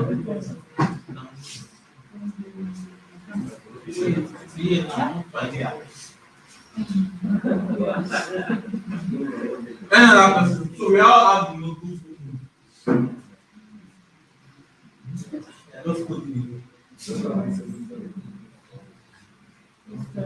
Okay. Yes. What did you say? Notebooks. You see notebooks, you see number 5. No, refresh it, it is there. Probably you opened the page a while ago. Okay, good. We all have it opened, yes. Okay. So I can start. I do not have you guys' attention. I don't know why. Who still has not opened the notebook? Signify. Great. So as we did yesterday, I'm going to import NumPy, and I'm using the abbreviation MP. So we've gone through creating one-dimensional arrays where you just pass the list into np.array. So that's what I've done here. I've passed 2 lists, X and Y, and I'm checking the shape of the list. We did this yesterday. If you have questions, please let me know.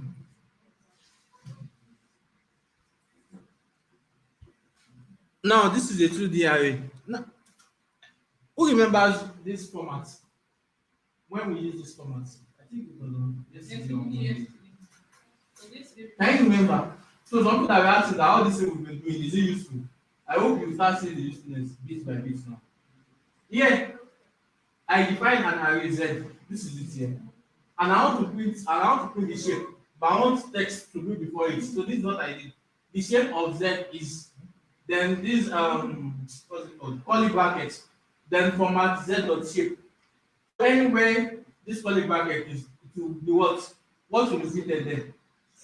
Z.shape. So we did 2D arrays. Then the same way we can do 3D arrays too. Doing lists of lists like we did yesterday, nested list. This is one nested list here with how many elements? How many elements do I have in this list? 3. Great. This other one too. Please follow me. How many here too? 3 and here too 3. So this is it here. So I have how many rows now? 3 rows and 3 columns. And the third 3 is we usually call it channels. 3 channels. Because I have how many channels? 1, 2, 3. Leave that for now. Some of you that will go into deep learning, you do a lot of work with these things. So we know how to define a NumPy array, and we know how to check the shape of the NumPy array, both for 1D, 2D, 3D. You can do 4D, you can do as many Ds you like. But for basic machine learning, we'll be working mostly with 2D arrays. So now I'm going to introduce you to some NumPy functions. Why do you need to know these NumPy functions? As I've told you earlier, every table you have is a matrix. And as you're working with the matrices, you will need to perform some operations on it. So I'm going to introduce some, not all. It is not possible for me to introduce all. And do not forget what I taught you, what we discussed yesterday, that if you have a function and you want to know what it does, what will you do? Anybody? You put question mark, great. Like this, I have np dot arrange. I want to know what it is. I will do np dot what arrange, and I do what? Put a question mark and I run. It tells me what it does. You can see return evenly spaced values within what a given interval. It will tell you the parameters it takes. I told you parameters are what? When you see a function or a method and you see parameters, what does that mean? We discussed this. When we are doing the basic equals to 2.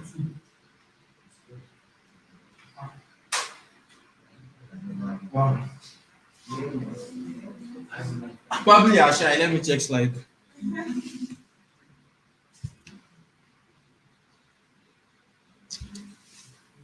Origono. Your ring should not go now. How can I remove this thing? Hold on. Up further.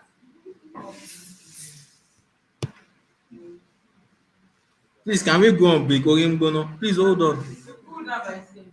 Come and start with fan, please. So basically, parameters are what we pass.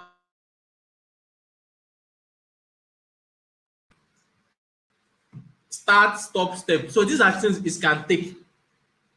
Are we following? These are the things that what NP arrange can what take inside where? Inside its brackets. These things are it is English. You can read it. See, start of the interval. The interval includes what? This value. The default start value is what? 0. Are we following? The next one is what? Stop. End of interval. The interval does not include this value. The same thing with index slicing. Can you remember index slicing? When we do 2 dots. What's the name now? Please help me out. When I do 1.4 and I say, is it dots? What's the name of this thing? Colon. When I do 1:4, you know, it starts with 1, but it does not include what? Index 4. It's not at index 3. The same thing works here. This is something we can basically use and implement. So what arrange does is what it creates arrays in a specified range. So here I'm defining this the and I'm saying np dot arrange what 10. So you know what the default start is where 0. So it starts from 0 and it ends at where 9. You can see it from 0 to 9. And here I did what? I printed what? The shape, which gives him what? Which gives him 10. Question? Are you listening now? Question? Are we together? Please answer me. Are we together? You have a question? Is it what? Arguments. What is arguments? I do not understand. Please speak English. Type something I can understand, please, when you're typing on Slido. When you just type arguments. What is arguments? Yes, you have a question. The text.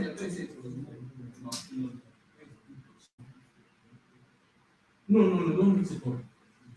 When you do dot save, it only gives go and column when it is 2D. When it is 1, it just gives the number of elements. Yes, because this is a 1D array.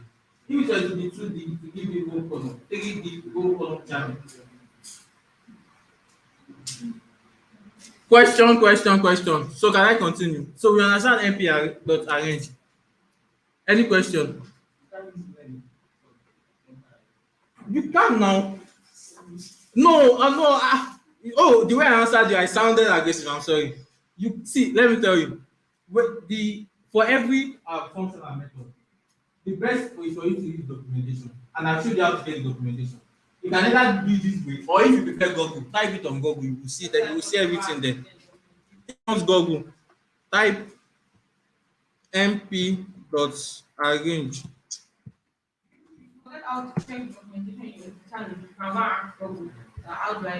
It will give you. See, every library we use, they are well documented libraries. The documentations are robust. that like if you design to use it, go like a textbook. See, you can see numpy dot arrange start, stop, step. Are you following? And you know what's the default for start? 0. That means the main thing I need is what this where is it said? Stop. Are you following me? Step, it does not, I don't need to give it step. I can decide not to give it step. Then data type, you are telling me which data type do you want it to be. What are data types? Integer, float, strings, and the likes. Do you understand? Let me do another example. People are looking at me one way. Say I want to get lists. Probably say I want to start from 5 and I want to end in probably what 15.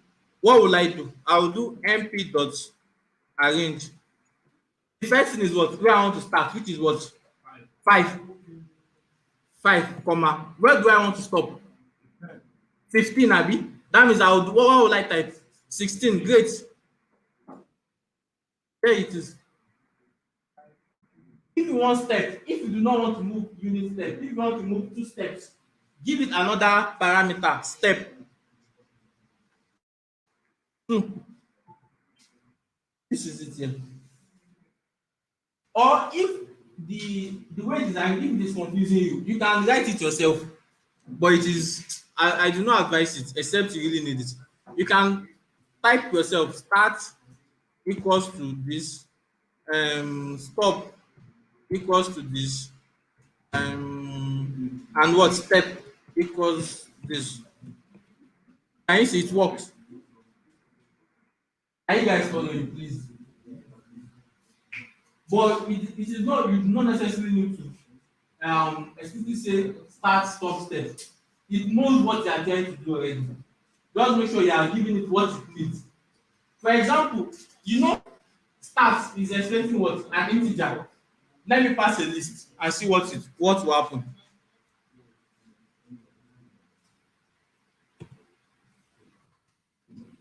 Can you see? Type error. Unsupported operand types for what? Integer and list. Please look up.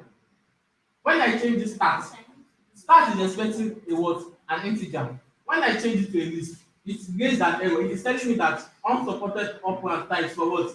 Int and what? List. It is telling me I do not understand why you are putting a list there. I cannot yes. I'm looking for a what? An integer. Do you understand? Can I continue? Can I continue? Please, feedback. Yes. Great. You do not understand. What part don't you understand? Please don't tell me you don't understand anything. What don't you understand about NumPy?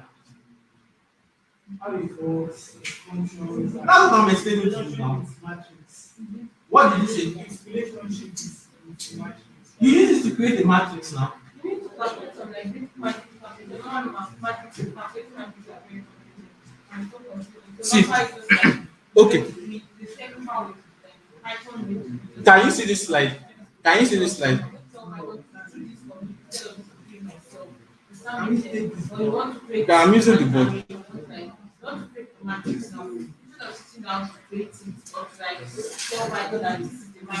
Is there another problem? You know, people are coding it out themselves. That's nice.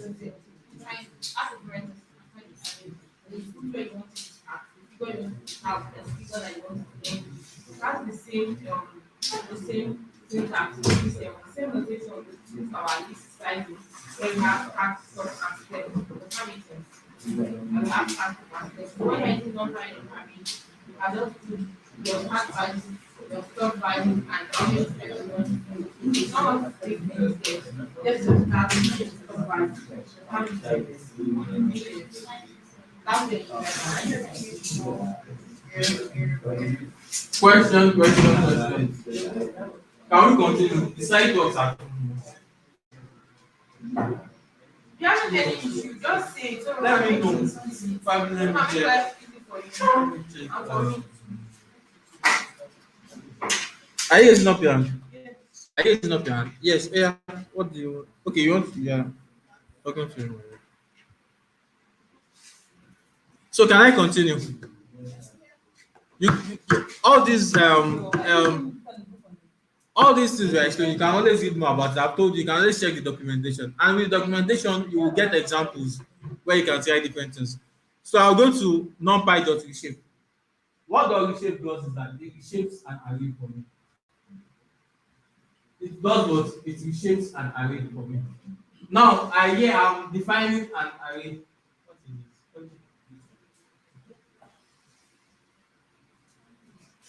What is it? Okay. Remember, we still have 8 and defined. Are we following? Yes. We had 8 and defined earlier. So now I want to reshape 8 and. You know what is the shape? What is the shape of 8 and before? 10, just 10 comma. Please, are we following? Now I want to reshape it. What you will do? Yes. You have one question. You have 2 options. It is in your notebook. You either come 810.reshape. Oh, in fact, yes, let's read the documentation. Why is this thing blinking? It's not fine on that level of madness. So I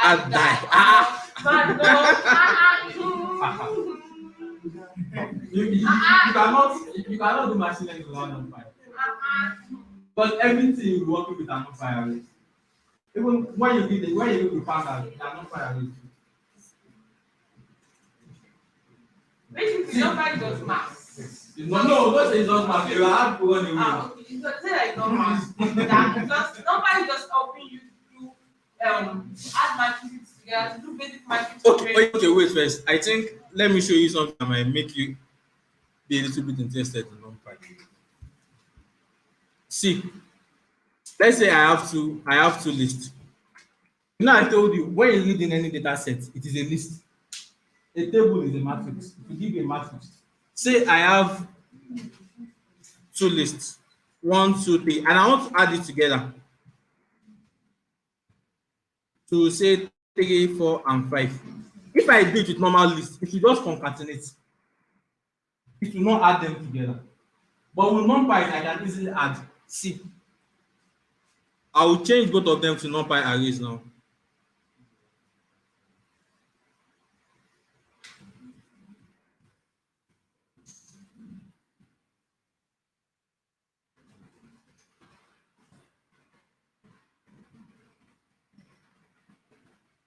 Can you see?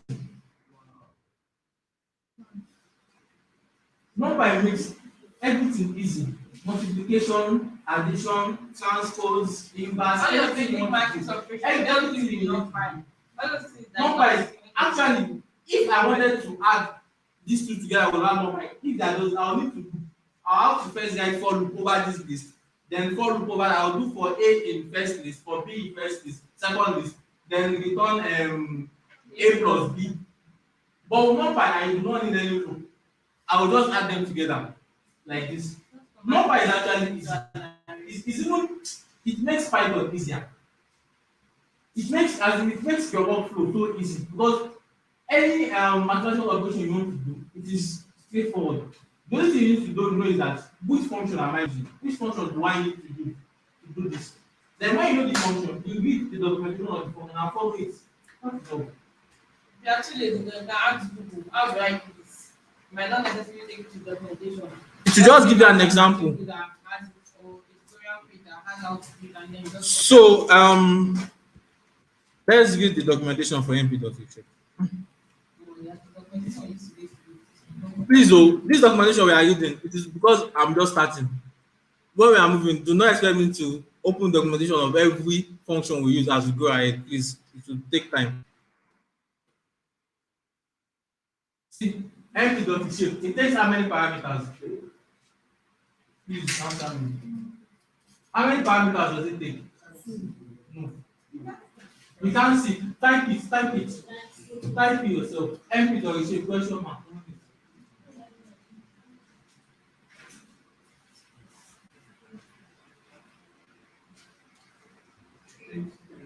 3, Abi.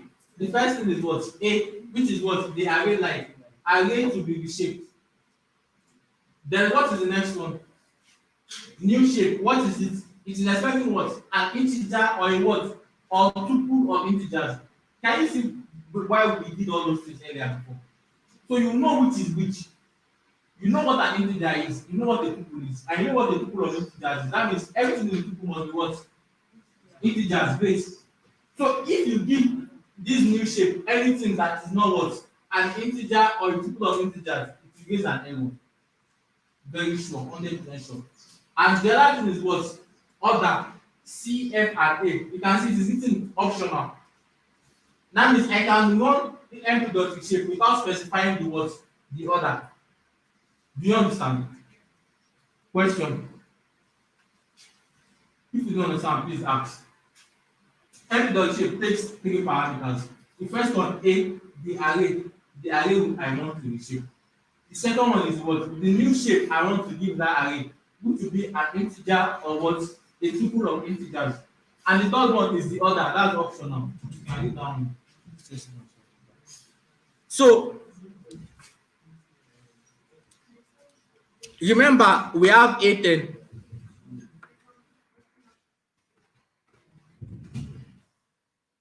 This is A10 here. Array from what? 0 to 9. The one we did mp.arrange on. Now I want to reshape it. This is just 10. Probably now, please listen. There is a very there is a very important rule when you are reshaping. When you are reshaping, you cannot go more than the length of your array, which is obvious. What is the length of this thing here? 10. So anything you want to reshape, you cannot go more than 10. You cannot reshape something that is 10 to 12. This is, we are not doing magic here. So when you are reshaping, it was what? 10 to, see, I will show you. People are changing your faces already. See, we are I don't know what it will be in your own. 15 here. Now I want to reshape this. This is a vector. I want to change into a matrix. Now I'm calling what? B10 equals to what? A10 dot what? Reshape. Then I'm giving it what? -1. Who can guess what this -1 does? Now, another thing you should notice. What I gave it here, is it an integer or a tuple? It's a tuple. Great. And what does that tuple want? When I give it a tuple, what does it mean that tuple is? No. The tuple is what? Is the shape I want to reshape to now.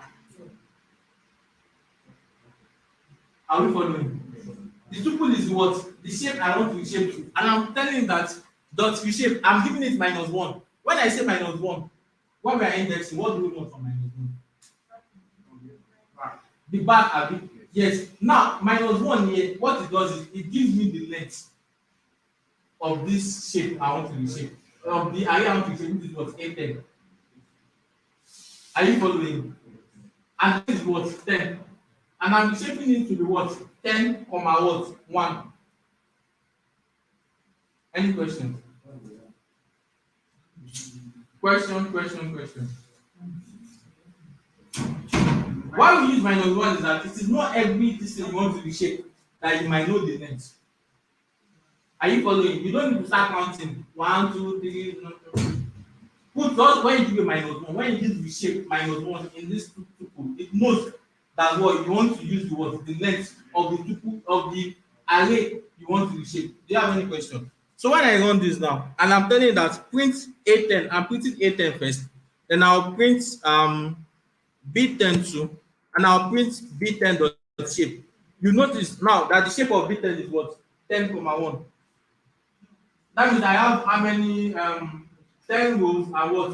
1 column. Compared to before where I had just what? 10 columns, 1 row. Any question? And you notice it is still 10. 10 times 1 is still 10. So I'm still in the shape. Question. Let me show you. If I try -1, 2 to raise an error.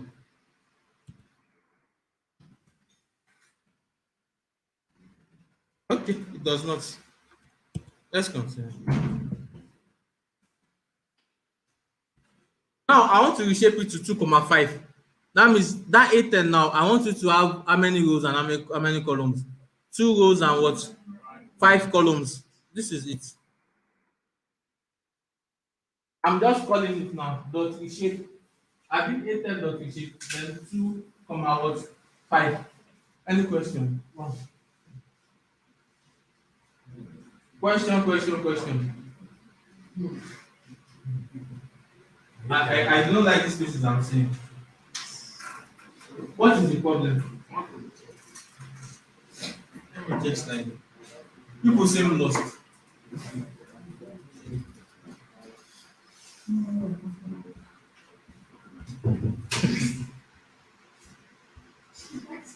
Check slide though. I'm checking it now. Ah God. People should ask questions. God, Lord.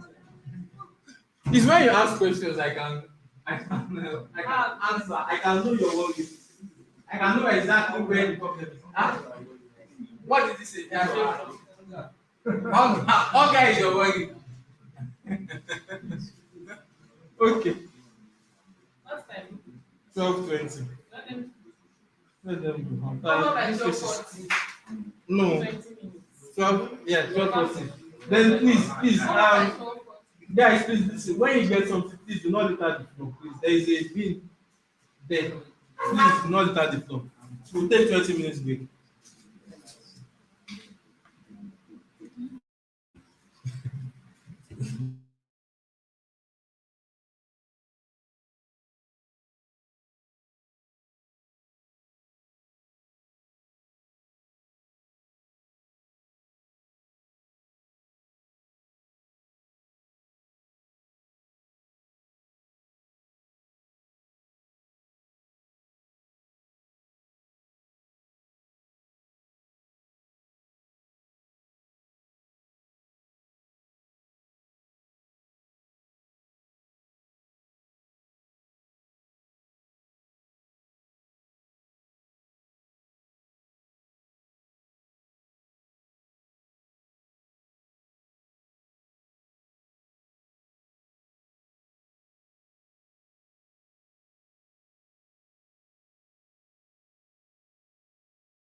Settle down, please. Oh, my dear.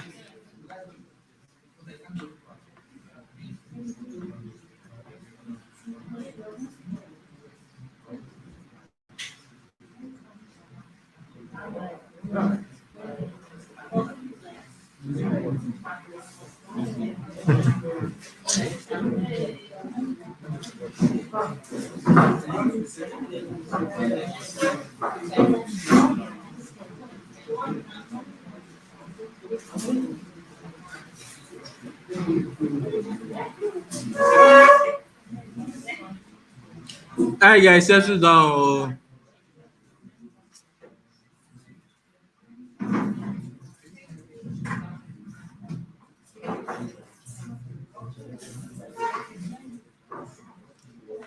Please settle down.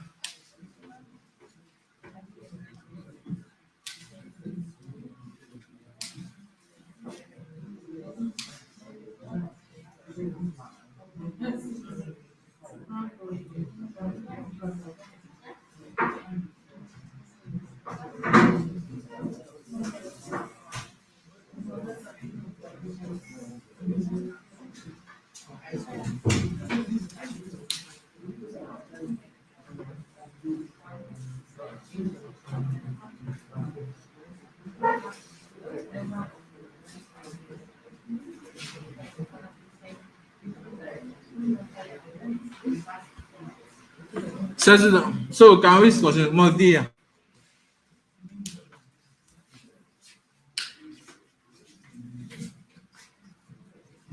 So I do not know what a number array is. Please signify.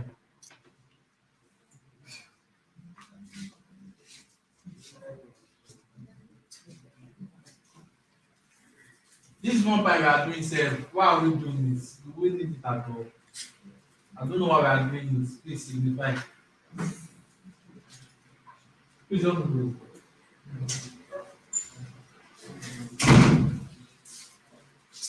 So, okay. We all know why we need NumPy, and we all know what NumPy are doing. So, is there any question on what we've done? Before I continue? You can type it on Slido if you don't want to talk. End class is in time. Oh God, we're coming back. Okay. Any question? So I can continue. Great. I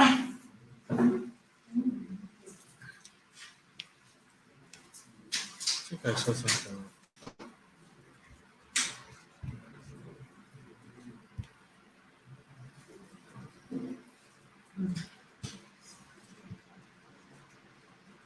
Okay. So let me recap from reshape. Basically, what we want to achieve with reshape is, as the English goes, reshape. We want to reshape an array. In example here, 810 is a numpy array. Or please follow. 810 is a numpy array originally with one row and 10 columns. Now I want to give it 10 rows and 1 column. What do? I call reshape. This is what I've done. Yeah.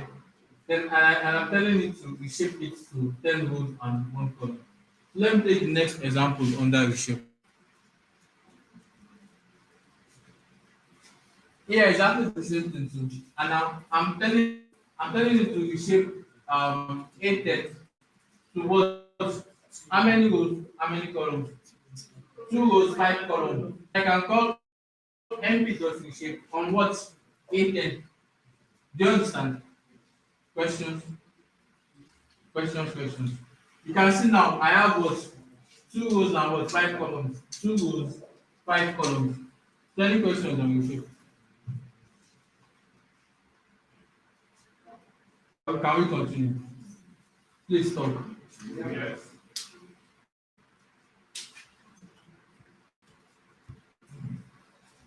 Okay. So the next thing, okay, as I've said earlier, note the new dimension must be compatible with the old one. You means that anytime you are reshaping, for example, I had 10 before. When the two numbers, when you multiply, it give you 10. Like I reshaped here to what? 2, 5. 2 times 5 is what? 10. That means I'm still going to have 10 elements in that array. Let me try 2, 6 and let's see what it does.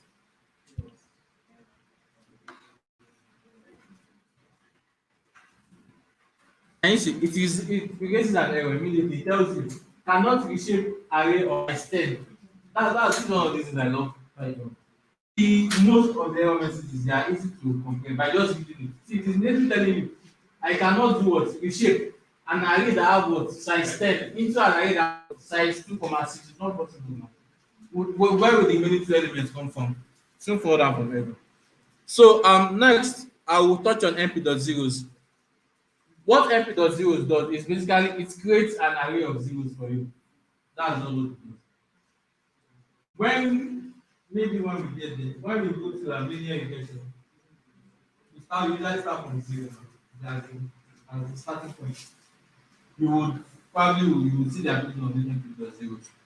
Basically, I'm calling np.zeros. I'm naming it np_zeros. This np_zeros here is a what? What is np_zeros that I defined here? What is this? Great, thank you. And I'm calling it as np.zeros. Now, notice the shape I'm giving it. It is a tuple. Can you see this parameter I'm giving it here? You can see it is a tuple. Probably let's get one again. So I'll do np.zeros and you can see return a new array of any shape and type filled with zeros. Then the first parameter is what? Is the shape. Int or tuple of what? Integers. Can you see? That means you can give it an integer too. But if you give it an int, it will be just what? A vector. Are we following? See if you have any question, ask. Then data type, you can specify the data type you want. Optional. Let me show you why data type. Why that data type is there. There are some problems we face. Actually, in ML, we usually advise that you work with floats.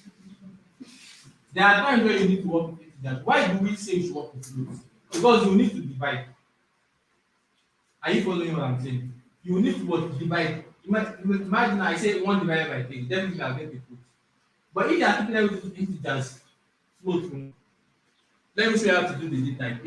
You can specify the data type you want. Now I'm doing np.zeros here. 2, 3. Automatically, you notice here, it is giving me 0 points. So what is this? Which data type is this? Float. Great. If I do not want the float, if I want to force it to integer, I'll basically come into this into the parameters and give it another parameter and tell it the type that Python no, I do not want float. I want what? Integer. Just put int. You can see now that it does what? Zeros without what? Points. Question. Great. So np.ones is exactly the same thing with zeros, but in this case, it gives an array of ones. It gives an array of what? Ones throughout. The same syntax. P equals to what? np.ones, and I give it 3 by 3. So I want a 3 by 3 matrix where all the values are what? Ones. And it returns what? Floats for me. Ones are what? All floats. Do you have questions? Any questions? Question. Can you have two? Calm down. He asked a question. Okay, great. I wanted to give an understanding. He asked it, so I'll give you a. He asked us, can we create tools like a matrix that is filled up with tools? Can someone give me an idea? With what we've learned, how do you think we can do it? No, there's nothing like that. At this point, no, you don't see. You know by where I was going to go for although it is not useful, but argue. I know, it's not that one. He said MP.2 is correct. There is a method called MP.2. It is in your notebook, but I do not want that one. You multiply, you multiply P by 2. Great. So you will say P times what? Gives you the answer.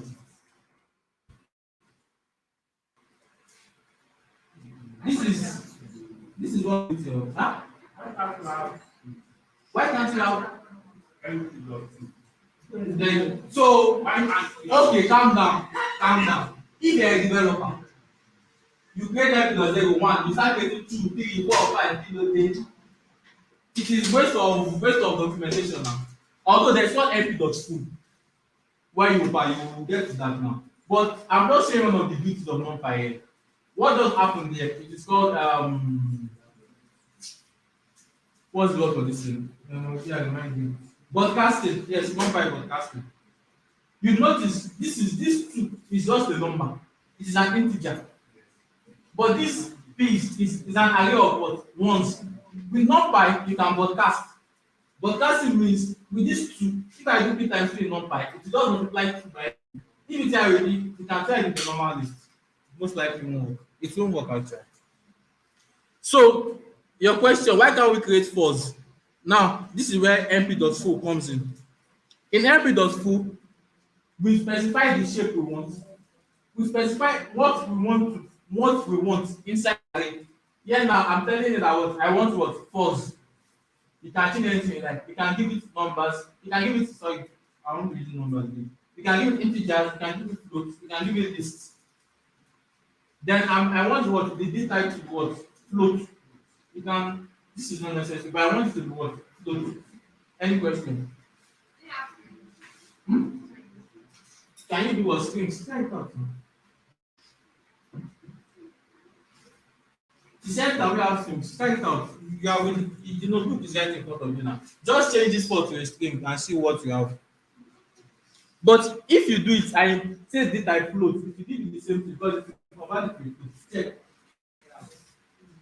If you force that string to a float, but if you want just strings, remove the data type. Questions. You understand what I just said now? This 4, if you make it a string by putting apostle, what's the name of that? I keep forgetting this thing. But since you've told NumPy that you want float, so it will force it to be a float. Any other question?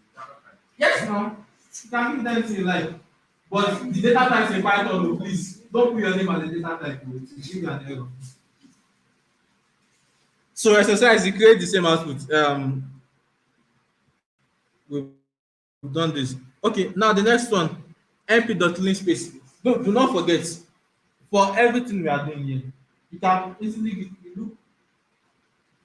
look confused. What's the problem? Everything we are doing, you can easily give documentation. What is the problem? Are you following? Please don't tell me everything. Which part?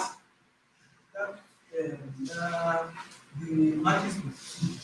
Yes. I need to see the From the code. section on NP yourself after the notes. Like I checked it here, it's giving me What did you type? that's W is P and 2. What did you see W? Just P times 2 I typed. There's no W. Yeah, I'm not listening. It's the arrow. It's just P times 2. I explained to you it's broadcasting. It's called NumPy broadcasting. NumPy.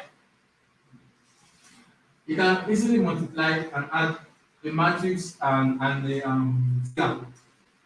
What it does that it will broadcast the scalar along the matrix. It's called broadcasting. Yes, we are saying something.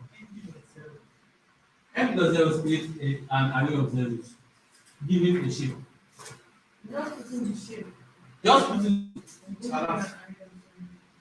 But the shape will be a tuple. Now, if you want 2D, that will be a tuple. What you do now? You did not run this one, you did not this MP. The same thing, but it's going to one instead of 0. NP dot runs, give you the shape, give you the data type. Can I continue?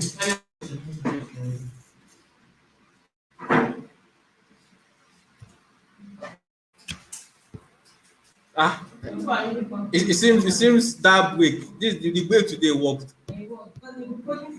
Yeah, it worked. That's nice. So can I continue? Questions. We are all good. Yes. So next, please, oh, this thing is not just we are not just doing it for fun. Oh. There are places where you apply them, and you should know when will I apply this. Please, don't call me sir to your no. I'm coming. My name is Usman. Don't call me sir.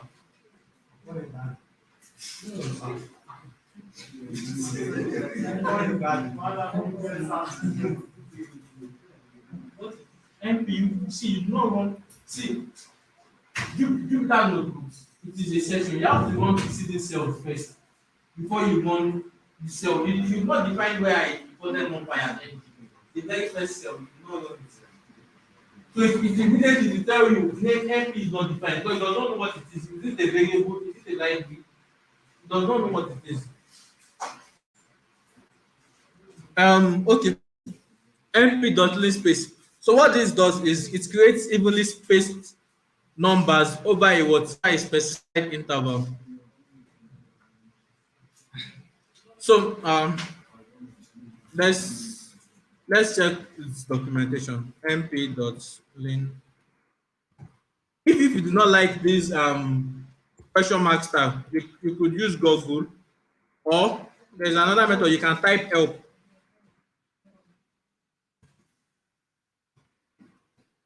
Does the same thing. You can use question mark, you can do help, or just type it in on Google if you are connected to the internet. So returns, you can see returns number evenly spaced samples calculated over the interval, start and stop. So you are telling it the first parameter is what where you start. Can you see the starting value of the sequence?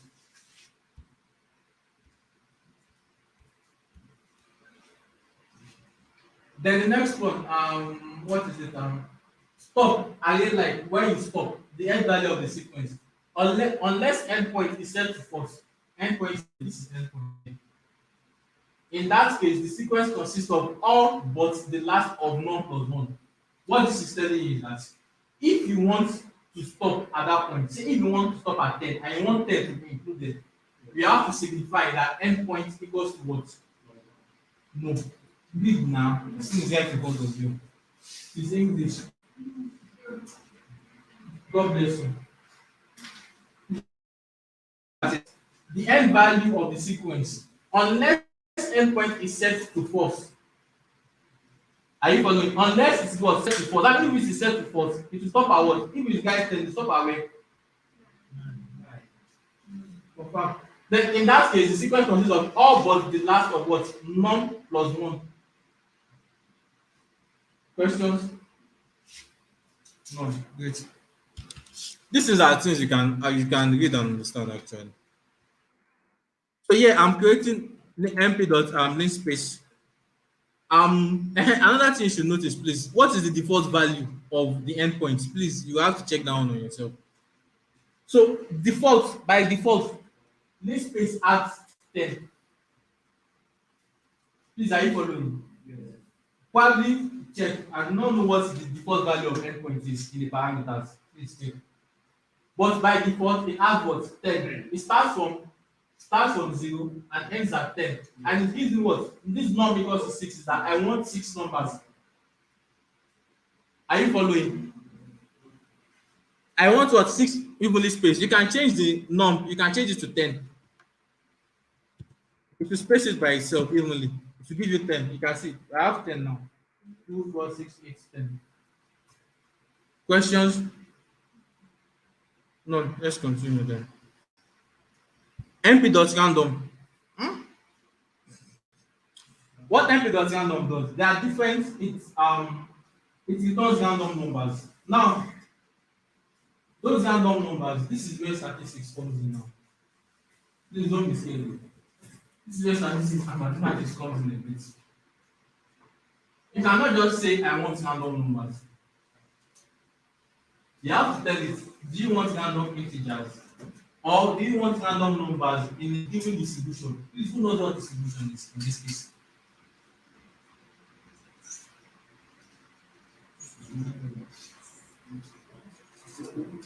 I've given you in statistics.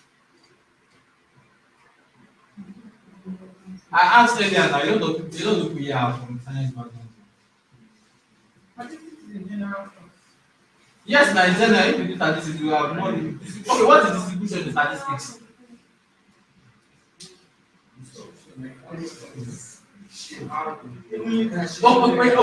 Okay, let's do it like this. Give me 3 or 4 types of distributions.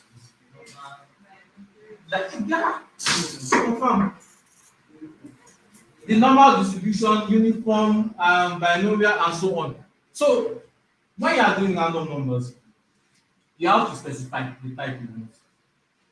See, this one, np.random.random sample. This one gives random numbers in uniform distribution.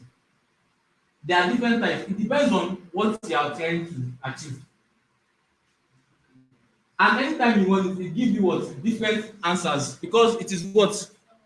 It is what? No, Naba.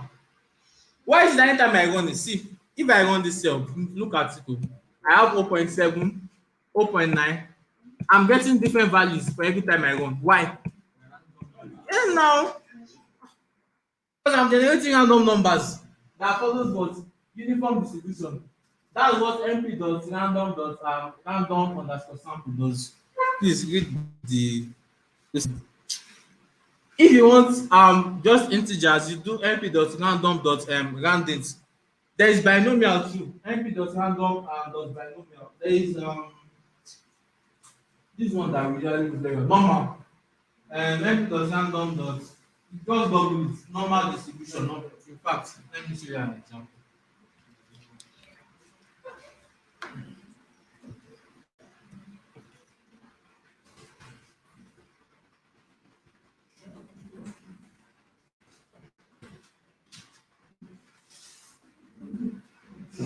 Can you see? Immediately it gives you.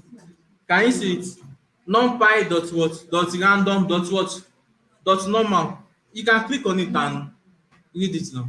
Then there is a standard normal that means 0 variance 1. Yes. Means 0 variance 1. Can't remember, but it has to be that. Questions. The way you are looking at me. Next slide. There's nothing here now. If actually you are beginning to enjoy NumPy. See, there's nothing now. If you have questions, please let me know. Huh? No, that one has been there for a while. So questions. 106. I think we're on track. Questions? Please, because I said distribution, don't want to go. Actually, those distributions, they have shapes where you plot it. And the stand normally is bell. I remember this right now. Yeah, if that is standard normal is normal bell. If it is right screen, it goes right. If it is right, it goes left. If it is left, it goes right. I will have this thing now, but don't worry, we'll go to Matplotlib later. So can I continue? Questions. Now we will go to assessing elements in NumPy array. Assessing elements on the NumPy array, we've done it already in this. Where we index this, it works exactly the same way. But now there are some NumPy arrays that might be 2D, where you have both rows, you have index for rows and you have index for what? Columns. Okay, so yeah, I defined an array Z. I've defined it earlier, but this is how the array looks like. It is a 2 by 2 array. 2 rows, 2 columns. This is 1 comma 1, 2, and 3 4. Should I use the board or this one? Which one do you want? Use board. Both. Okay. Because this in the you have to understand it. It is very, very important. So this is my Z. I have an array here. 2 by 2, 1 comma 2, and 3 comma 4. What's the shape of this array? 2 by 2. 2 by what? 2 by let's go. This 2 by 3. 2 by 2 by 2. Let me say anything now. How many rows do we have? Is that 3 or 2? No, it's 4. No, please, don't, please, get your wrong answers, please. It's bad. You discourage the person from answering question. So I have a 2 by 2 array. Yes? Yes. Yes. Usually, if this were to be the normal list we've been working with, if I want to let me call this array Z, like I have here. If I, how many, what is the length of this list? 2. Yes? So if I do Z0, what will I have? 1. Huh? Yes? Let's confirm.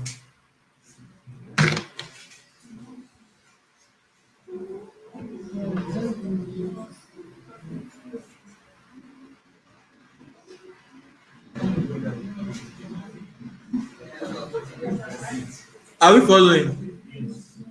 If you do not follow up to this point, please signify. Please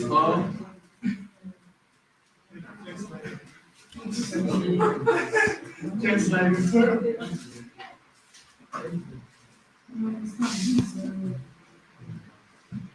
okay. Good. Are we good up to this point? Yes. Are we good up to this point? Yes. Good.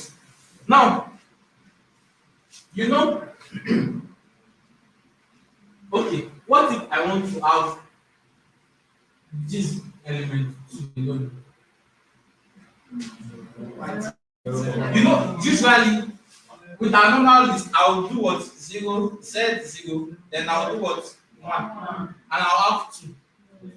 In number, I can just do Z0, 1. Question.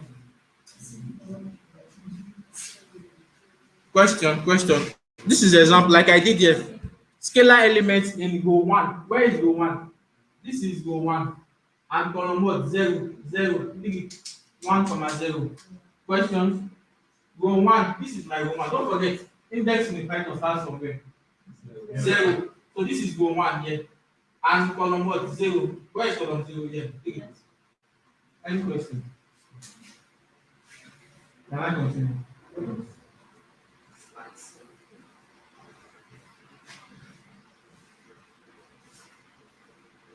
Okay. Another thing you could do. There are times you would want range. Say for example, yeah. Okay. Let's say let me see like if you can get this. If I want to get 2 comma 4 in the list, what will I do? Yes.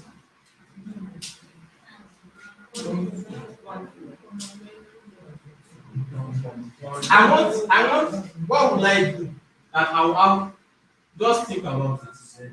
Please think about it first.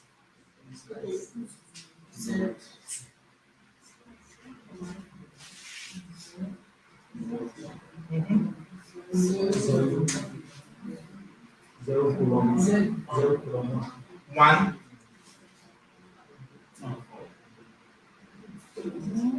Huh? Please carry it out first. Don't far guessing. Don't guess. Please carry it out.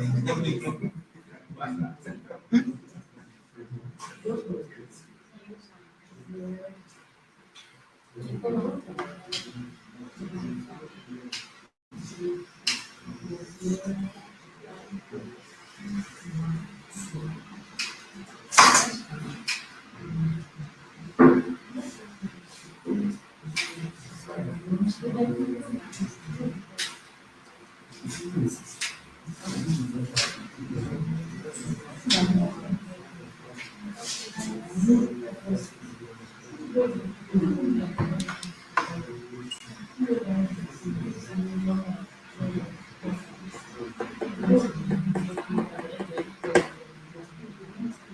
I have answers?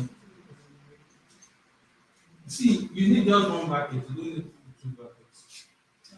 And you use the column.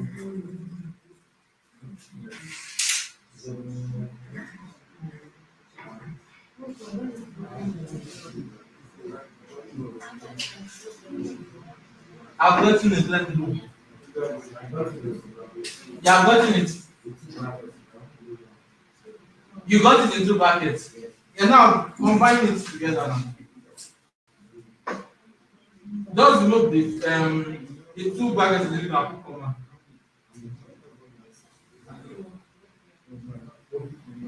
What's happening? You look lost. I'm shaking your head.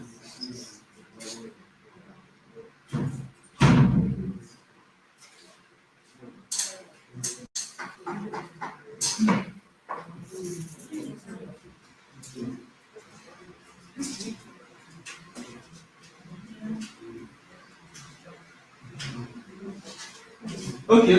Please look up. Please don't look up. I want 2 and 4. 2 and 4, they are in what column? You know, when I am doing comma in NumPy, the first one is what? This is what? Row. Yes, please look up. And this is what? Column. 2 and 4, what do they have in common? They have the same what? Column and what is the index of their column? So put 1, comma. Do you understand? Should I come again? Ah. I'm not saying it. I cannot stand behind the board and write it. Please manage it. Can we also do the board? Yes. Please listen. What we want to do, we want to slide out to get 2 and 4. Please listen. And you know, when we are indexing, we index what? The first one is what? The index of the what? Go. And the other one is the index of the what? Column. Now, look at 2, 4. What do they have in common? The same column. They have the same column. And what is their column? 1. What is the index? Gather 1. 1 here where we have our column. Are we following? Okay. So they are what? This, Abi? Yes. And what do we want? We want which row is this? Yeah. Are you following? So I'll do what? From 0 till the end. Questions? When you magnify the right, see, look at what I'm doing. Please, this thing is not. It's actually you have to calm down. It is something that is not difficult. Please look. This is my array Z. It is what? 2 by 2. Yes. And I know that when I'm slicing, I use row index and what? Column index. Now I want to get 2, what? 4. Are you following? Yes. First thing you check, what do they have in common? For example, here, when I wanted to do no, let me do this now. So I won't disturb you. What they have in common is their what? Is their column. And what is the index of that column? 1. Put it where we have our column. Put some comma. Are you following? Yes. Now, the next thing is that both 2 and 4, they are in what? Both of the what? Rows. Yes. Are we following? How many rows do we have? 2. 2 Abi? Yes. That means index what? 0 and 1. So what am I doing? I'm starting from index 0 and I'm stopping at what? Index what? 1. Remember when we are indexing, the last index is n plus 1. Always put at the back of your mind. You have a question. Just you move it now. Get the same thing.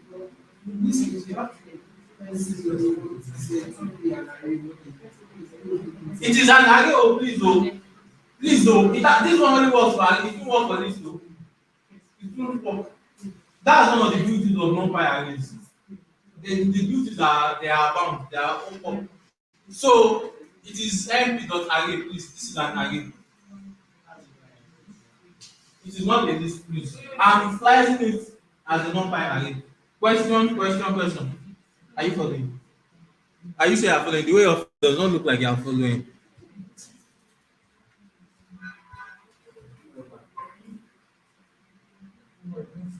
Any question?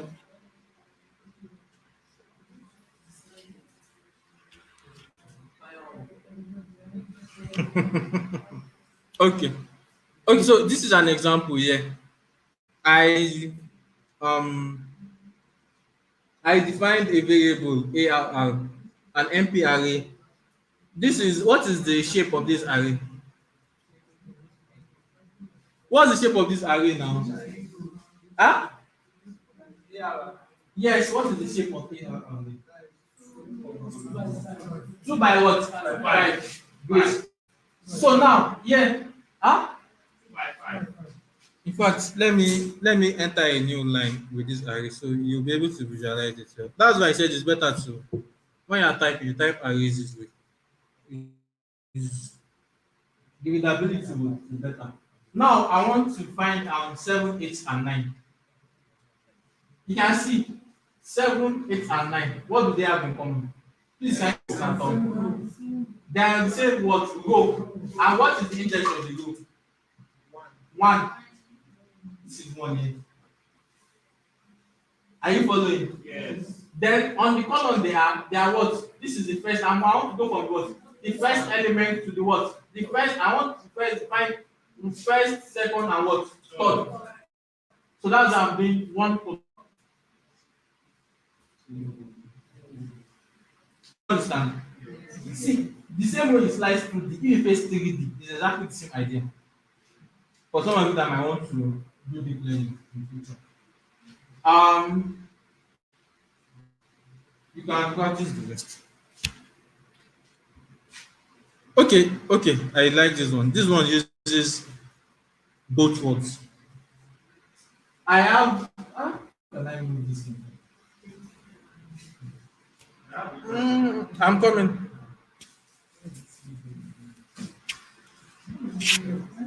Yes, go ahead with your question. Someone said he has a question. What is the highest dimension and width in this array? It does not have. There is no highest. Yes. So far, let me tell you, so far you do not go beyond your CPU capacity. Recently, I worked with a data set once. Demographic and health of data sets from Nigeria. One is a government from Nigerian population. The data set is huge. So even if you are from Nigeria, here's something called big data. If one guy cannot do it, another something complete. So far it can fit into your CPU memory, you are good to go. But as you work, there are a lot of things you work with. What I'm asking is, only dimension is computing like this. Now I work like 10 dimensions. No. Are you talking of dimensions? No, don't talk about. No, I thought you were talking of. He said out of 10 dimensions. Why do you want to do 10 dimensions? What dimension? What? Let me tell you. Even the IS, let's say IS per se. Work with images, text. And even there are some images that 2 dimensions capture information. Not 10 dimensions. Right. Questions. Huh? I should do what? So can I continue? Yes.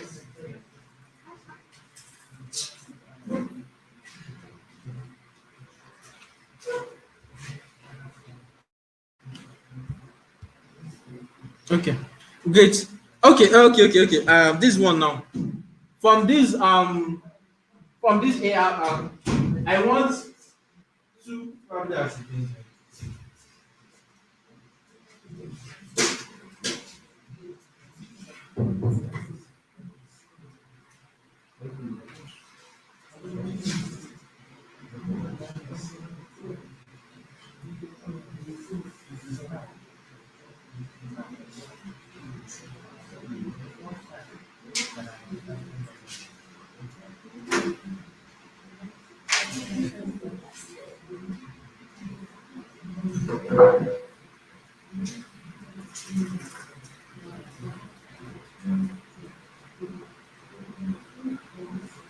Please look up. Now this is the array you have in your notebook. What I want is I want this part.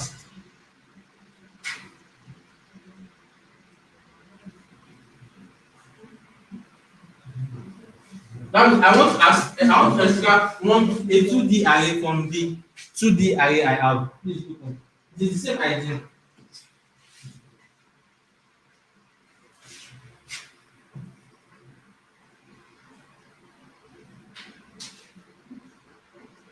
I want 2, 3, 4, 7, 8, and 9. What do they have in common? The same what? Colon.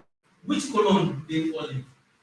Now, you know this is not a single column now. This is now range of what? Columns. So what is the range? These elements falling now. 1 to 4. Great. So I'll put 1 to 4 here. Are we following? Yeah. That is where in the words column this way. Which one?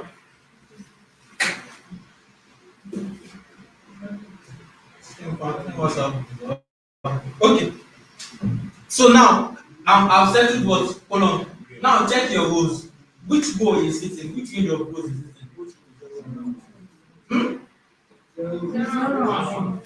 0 and 1 are it. So what will I write here? 0, 2. We are great.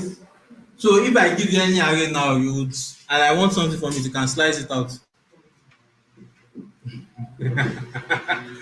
Don't disturb yourself with dignity. It is actually, if you can understand two very well, it is the same thing. And just that in the case of dignity now, you will consider channels. You will check what channels do they have in common. What is the index of the channel? Get it out. But make sure you know truly well. If you truly well, you are good to know. Questions? Questions? So, NumPy attributes 126. Wow. Okay. What? Array attributes English. Array attributes reflects information that is intrinsic to the array itself. Generally, as an array. Okay. What this is saying now? NumPy attributes. Now that we define an array, probably we said Z is an array. Now we want to know the things we can do on that array. We call them what? Attributes. How do you know what an attribute is? Please look up. An attribute is just dots and something. You remember we've done type, we've done size. Sorry, we've done shape. We've done Z dot shape. This shape here is an attribute of this NumPy array Z. Are you following? Same way we've done Z dot D type. We did Z dot D type yesterday. Yes. So all these things are what? They are attributes. Given that what's the condition? That this Z is a what? Is a what? NumPy array. This. Don't mix what are we doing now? Attribute and method. In method, you will see dot sort. You will see dot sort then it is different from attribute. Do you understand? And these attributes, they are attributes for what? NumPy arrays. When you go to the pandas interface has its own attribute. After the pandas that data frame, you can call some attribute on it to get some information from that data frame. In this example now, it is an array. So to get some information on that array, you use what attribute on it. Any question? Question.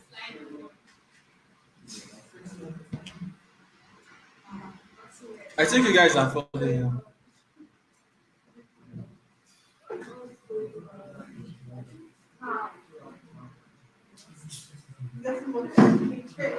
Okay. So it is getting more complicated. What is getting more complicated? You have to expand. You have to expand, please. I'm not a magician. I don't know what is in your mind. You will be the one to tell me what is in your mind. That is why we are here together. You tell me this part of this thing is getting complicated. Then when you say it's more interesting, not more complicated, all well and good. So now basically, we'll check some mathematical operations on NumPy arrays, which makes it easier. Then note something. Generally, when we are given when we are setting variables to NumPy arrays, more often than not, if you want to use one letter variables, you use capital letter for matrices and use small letter for vectors. Although it is not necessary, but it's just a practice. If you are using one letter, but you can use anything you like. But if you are using one letter, for example, when you start fitting data, now when you want to fit your data, you see x, y, things like that. But in most cases, when you see x capital, it is a matrix. That means 2D upward. A matrix or a tensor, 2D upwards. When you have one dimensional, a vector is mostly generally small letter. If you write like that, it will be helpful for you. So we'll just check basic mathematical operations. I've defined two matrices, x capital X capital Y and a vector capital Z. I just printed them out here. Then transpose, you all know what transpose is now. If you don't know what transpose, let me know.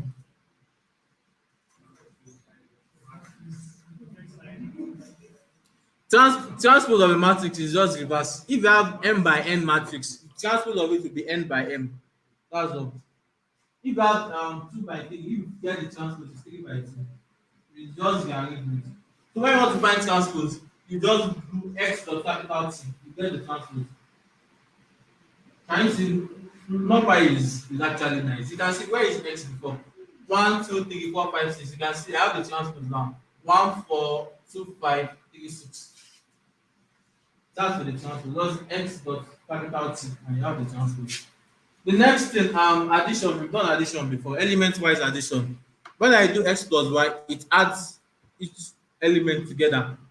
Elements of the same position, please. So elements in row 0 and row 1 in x, it adds up with elements in row 0 and column 1 in y, and so on. Subtraction, the same thing. Addition, the same thing. Now you notice there is something I np.add x, y. It gives you the same answer, but not like this. Please go and read documentation of this thing. Please notice though, if you want to comment out, is hash. Just put hash in front. If you want to comment out codes, just put hash in front. Or better still, if you are using Jupyter, you can do control / control and /. It will comment it for you. If you want blocks, you can select blocks, control / it will comment everything out for you.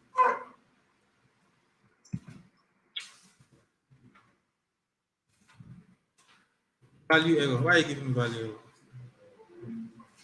Okay. I've not defined x and y.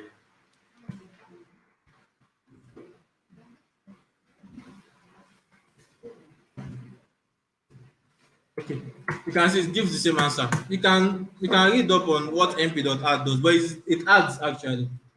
So same thing for subtraction, same thing for multiplication, same thing for division. Okay, now what I did there was that I tried to add 8, 10. Can you remember the 8, 10 we defined earlier? That the 10 the matrix of length 10. Now, if I add it together, it will give me an error. Look at the error it's telling me. Occurrence could not be broadcast together with what? Shapes 10 and what? 2,3. That means this 8 here is what? Size 10. How you cannot add 10 and 2,3 together now. It's not possible. In which word? So it's telling you that it's not possible. So inner product, which is same thing as the dot product, is just np dot dot. Then you give the two matrices you want to do the inner product, and you get the answer. So here, if I do it the other way around, it will give you an error because the number of columns is not equal to the number of rows. If you know dot product, you must follow that rule. And A dot B is not equal to B dot A. That is mathematics. Basic maths. So I think we also will not buy. Questions, will touch further as a bit, then we can go. Questions. All we'll be saying is money and you don't understand anything at all. Signified.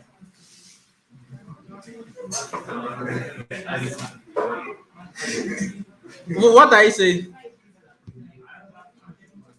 Another what? Another Slido test? Or what are you getting at? What get at? Actually, vanilla number is the.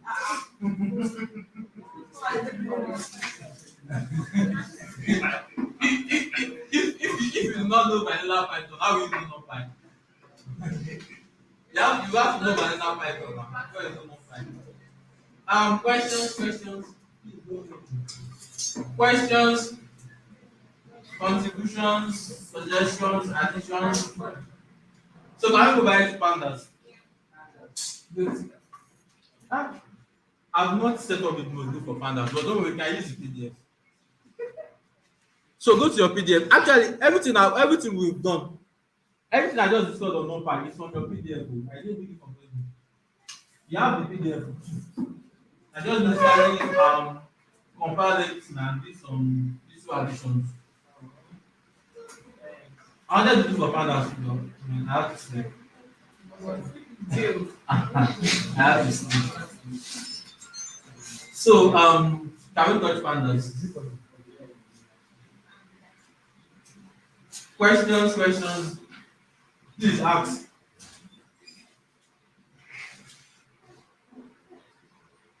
Questions. Great. Ask. Yeah, for example, anything that If you ask, yes. They're not taking, for example, On the one on the board. they're taking one and they're taking 10. You must take one and take 10. Why would you want to do?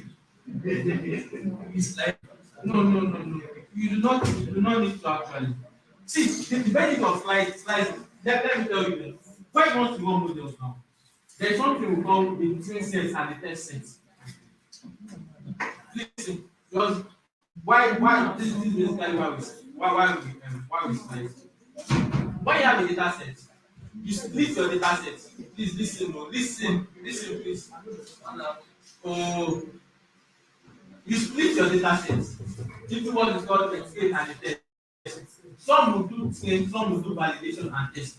The idea is this: you do not want your model to overlearn the data. You understand? If you give your model everything, it's just memorize because this machine learning models, they are powerful models. So if you just give it all your data, it's memorized data. It's called overfitting. You should memorize all the data, which you do not want. So we are going to split it. Are you following? So we'll give it some parts and learn with it. And you get what I'm saying? So after learning with the same part, they will not give a part of that I have not seen at all. So it is that one will measure that yes, is this model performing well or not? You understand? So why you hear all this, you don't get 1 and 10. I don't think there's any reason why you want. But if you leave one to there's a way you can leave it. 1 year and 10 years. You can do it actually. As well as I know for ML, you don't need to come here. But you can do it.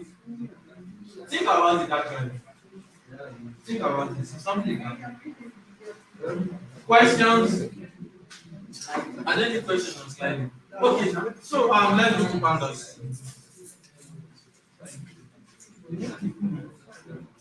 The back of it is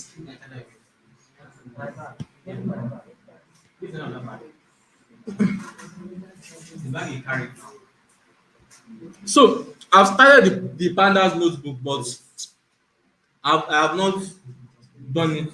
But we're going to start with using the PDF. God willing, by tomorrow, I'll do it in a minute. So pandas. Why pandas? Who has an idea? Why pandas? Why do we even need this thing that is called pandas? Does it make sense?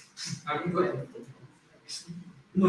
Math learning is from visualization. We are going to get to that. Math learning and symbols. It looks like you like visualization. So someone said, "Oh, what have we been doing since morning itself? What is the usefulness of all these things? I will not even work with any data sets." That is where pandas. Please listen. We use pandas to build in and what is English again? Basically, to work with data frames that we have. Pandas is not the only thing. There are other things too, and there is SQL too. Have you? Two databases, but we are not yet for that. So as usual, we import the module, and I've told you we like abbreviations. We use PD for pandas. We import pandas as PD. This is in your. This is your. No. It's in your PDF. Just It's in your PDF. No, you cannot copy it. Oh. Yes. You cannot do copy and paste. Oh. You have to type it out. Start again. I know you are joking. Okay, you mean pandas. I will start pandas again. I'm going to get so. If God bless you, Jerry. So now this is a list of lists. We want to create a pandas data frame. There are different ways you can create a pandas data frame. You can create from lists. You can create from dictionary. You can create from Excel sheets. You can create from CSV files. You can create from you can read in SPSS files. Some of you are familiar with SPSS, like this. What again can you read in? You can read in different files. You can read SPSS databases. Basically, you can just give them each a data frame. So it is that data frame you please do one house, please. So you then use different pandas, attributes, and methods to work with the data frame you have. In this example here, it is in your PDF. Page, what is this? Is this 30? 48. So here now, please look up, please. We initialize a nested list. This list data, how many elements does it have? 3, which and each element is a what? Is a list. So here now, I'm just going to call pd.dataframe. Now, this data frame, it is a what? Is it a method or an attribute or a function? It's a function and a method. Yeah, it's not an attribute. Actually, let's read the documentation.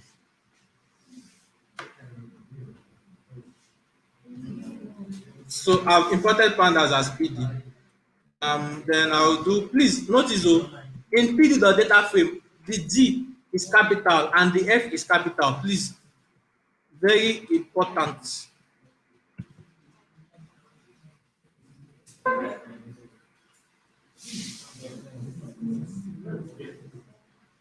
But in pandas now, what's the problem? Is it in your PDF?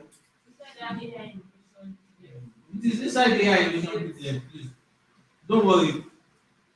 By tomorrow I'll have the standard version. God willing.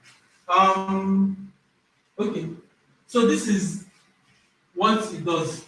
Two-dimensional size mutable, potentially homogeneous tabular data. So it creates what? Tabular data. The first one is what? Data, none. Let me see, let me go down. Let's see what we can put in our data.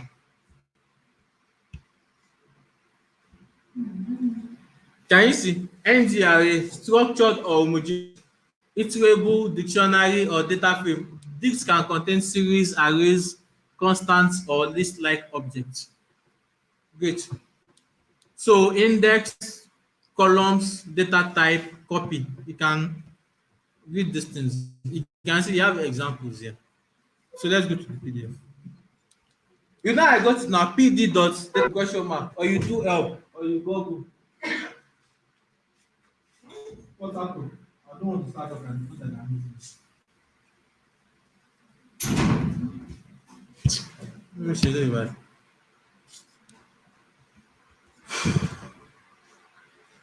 Okay, so let's create a data frame, then we'll stop there. Let's create a data frame with a list. So this is my list now, a nested list. Name data. I'm going to call it DF. Anywhere you see DF when you are doing ML, it is a data frame. It is a common variable name for data frames. DF. I'm going to call pd.data frame and I'm calling what? Data. Then I'm saying the names of the columns I want. I want the first one to be what? Name. Notice name and age are what? Strings. Great. Wow. This PDF, I don't know what is happening.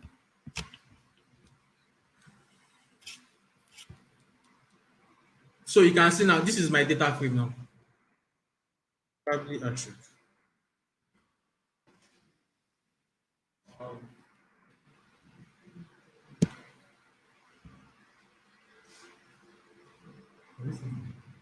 So you can see this is my data frame where I have name and what? Age.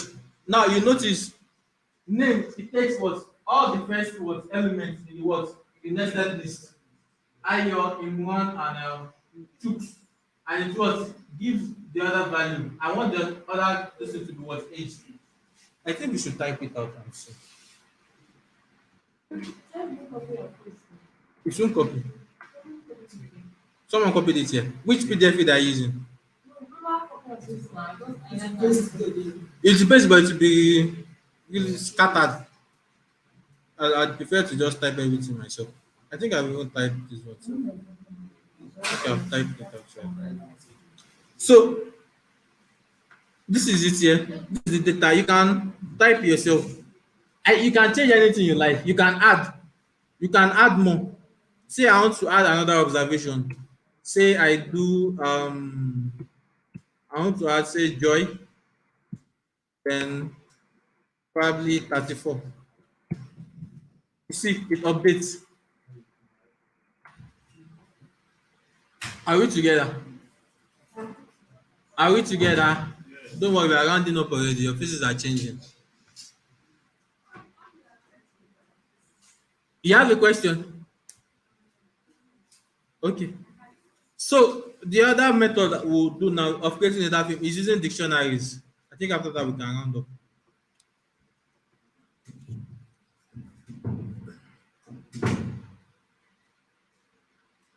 So here now, instead of doing nested list, I can use dictionary. Yeah, in my dictionary, what are the keys here? In this dictionary data, what are the keys? Name and age, great. And the value is what? The first list, Ayo, Imran, and Chooks, and the other list what? 10, 15, and 14. Are we following? So when we're giving the dictionary, we just do PD equals to what? DF is PD.data frame data. We do not need to give it column names. It will use the keys from the dictionary as the column names. But if you do not want, you can still specify your own column names. Do you understand? You can try it out. So the same thing here. You want to do population and area of some states in Nigeria and their capital. So I have states capital area. This is a dictionary. The keys are state, capital, area, and population. And please notice, I would prefer to type this thing. I want to check something.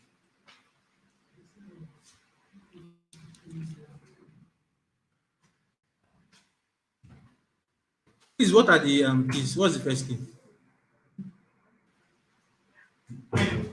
No, no, no, no, no. The one for population. I want to check something. State.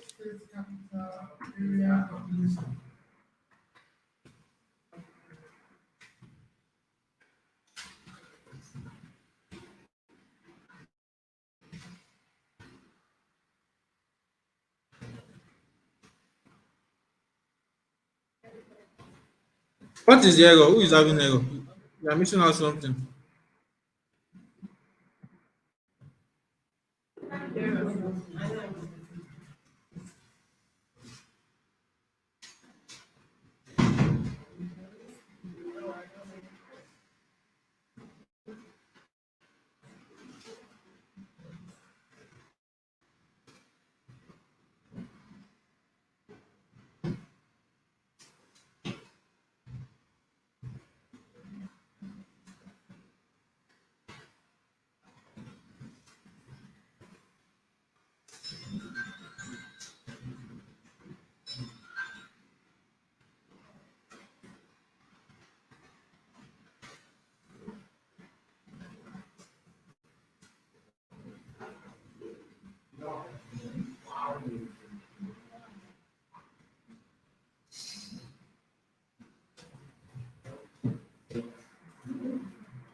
Questions.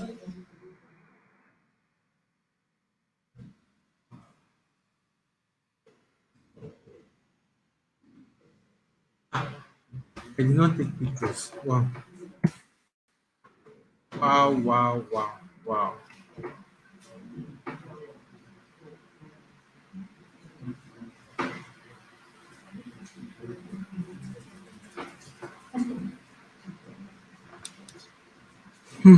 Where is my mistake? Where is my mistake? Where is my mistake? Okay.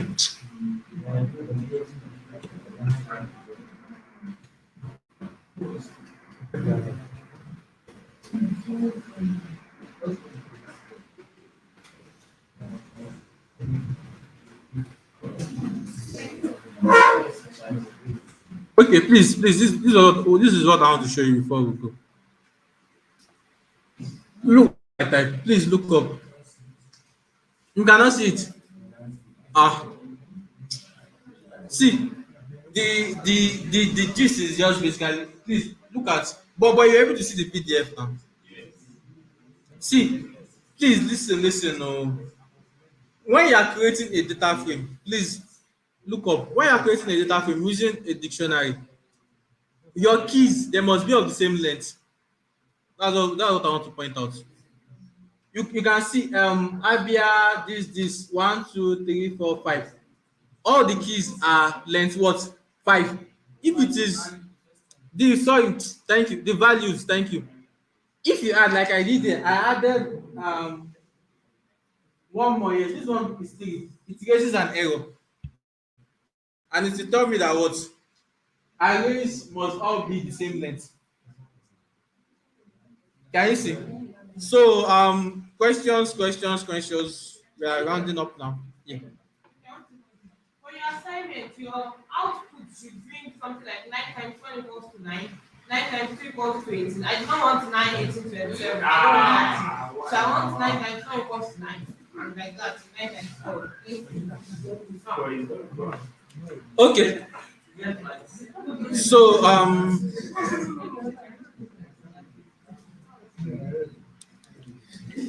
questions.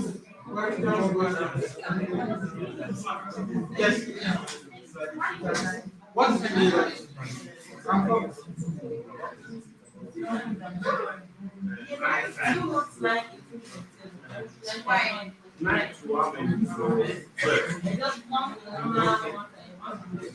what's the name of the PDF? DSN. This panda is more straightforward than NumPy. It is not more straightforward though.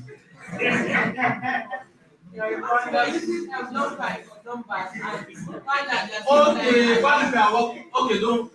It is not more. It is not more straightforward per se because in all honesty, each record in a pandas data frame they are not pi arrays. Without NumPy, it cannot do pandas. If you are installing pandas, it will install NumPy. So don't worry, when we get there. So tomorrow we got sorry, no.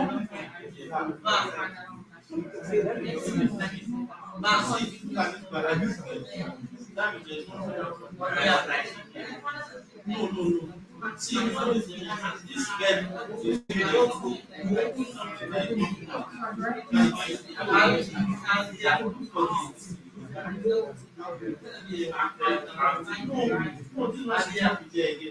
why didn't you go this time? Yes. No, you put it like this. Thank you.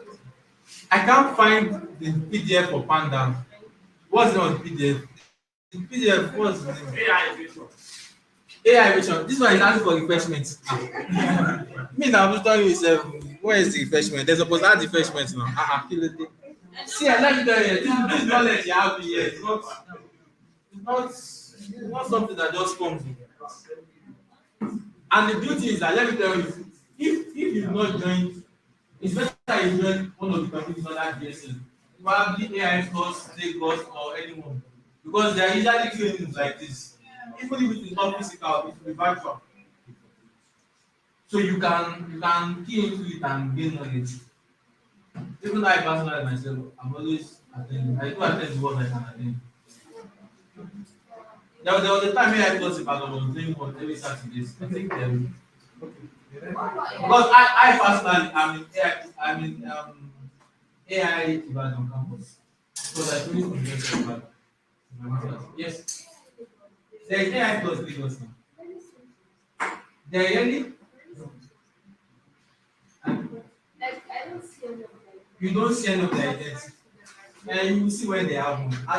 Do you know the logistics to make an event? It's not 1+1. It takes time, it takes preparation. Even the person that wants to picture it has to go through it and things like that. So then there will be, and it's not necessarily it must be AI because events to go through. Other communities, AI plus Abuja, the campus, especially the campus one, I think there's one more events than the cities. I think the campus this is more than the cities. So try to key into those things. They'll be so useful. So I think we can have one.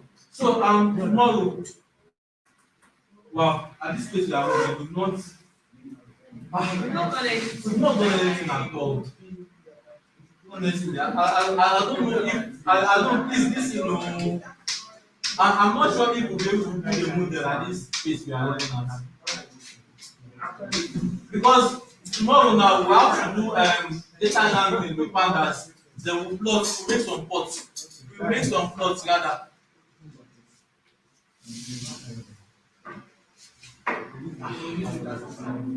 Yeah, when we talk about classification and regression and Yeah, I think regression came first before classification. when we did that, if you are still doing it, Yes, now we've not discussed regression. and then and that Friday was supposed to be like a And on Friday, we are going to start hackathon on Friday. We're meant to walk through a pipeline. But I don't know. But actually, I would have said that it's not, no, it's not how far, it's how well. In fact, at least everything we are discussing, to get the basics and you can build on it. So, questions?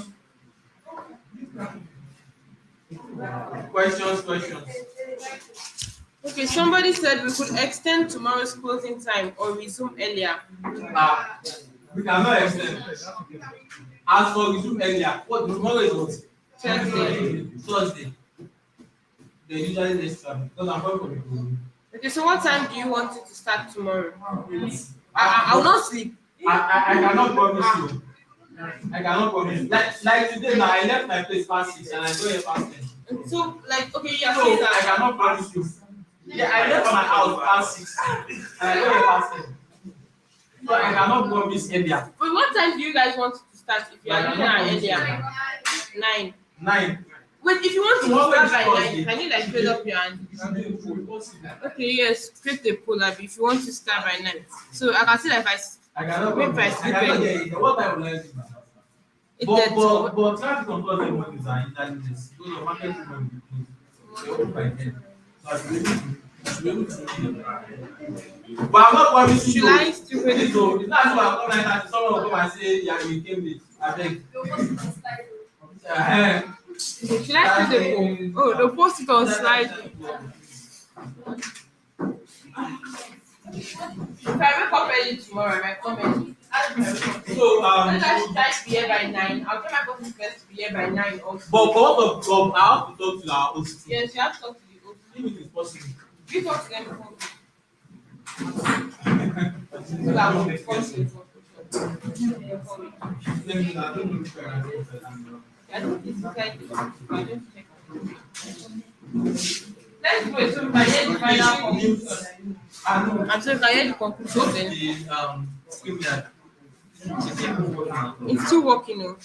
It didn't record at all today. What did you say? You didn't get it?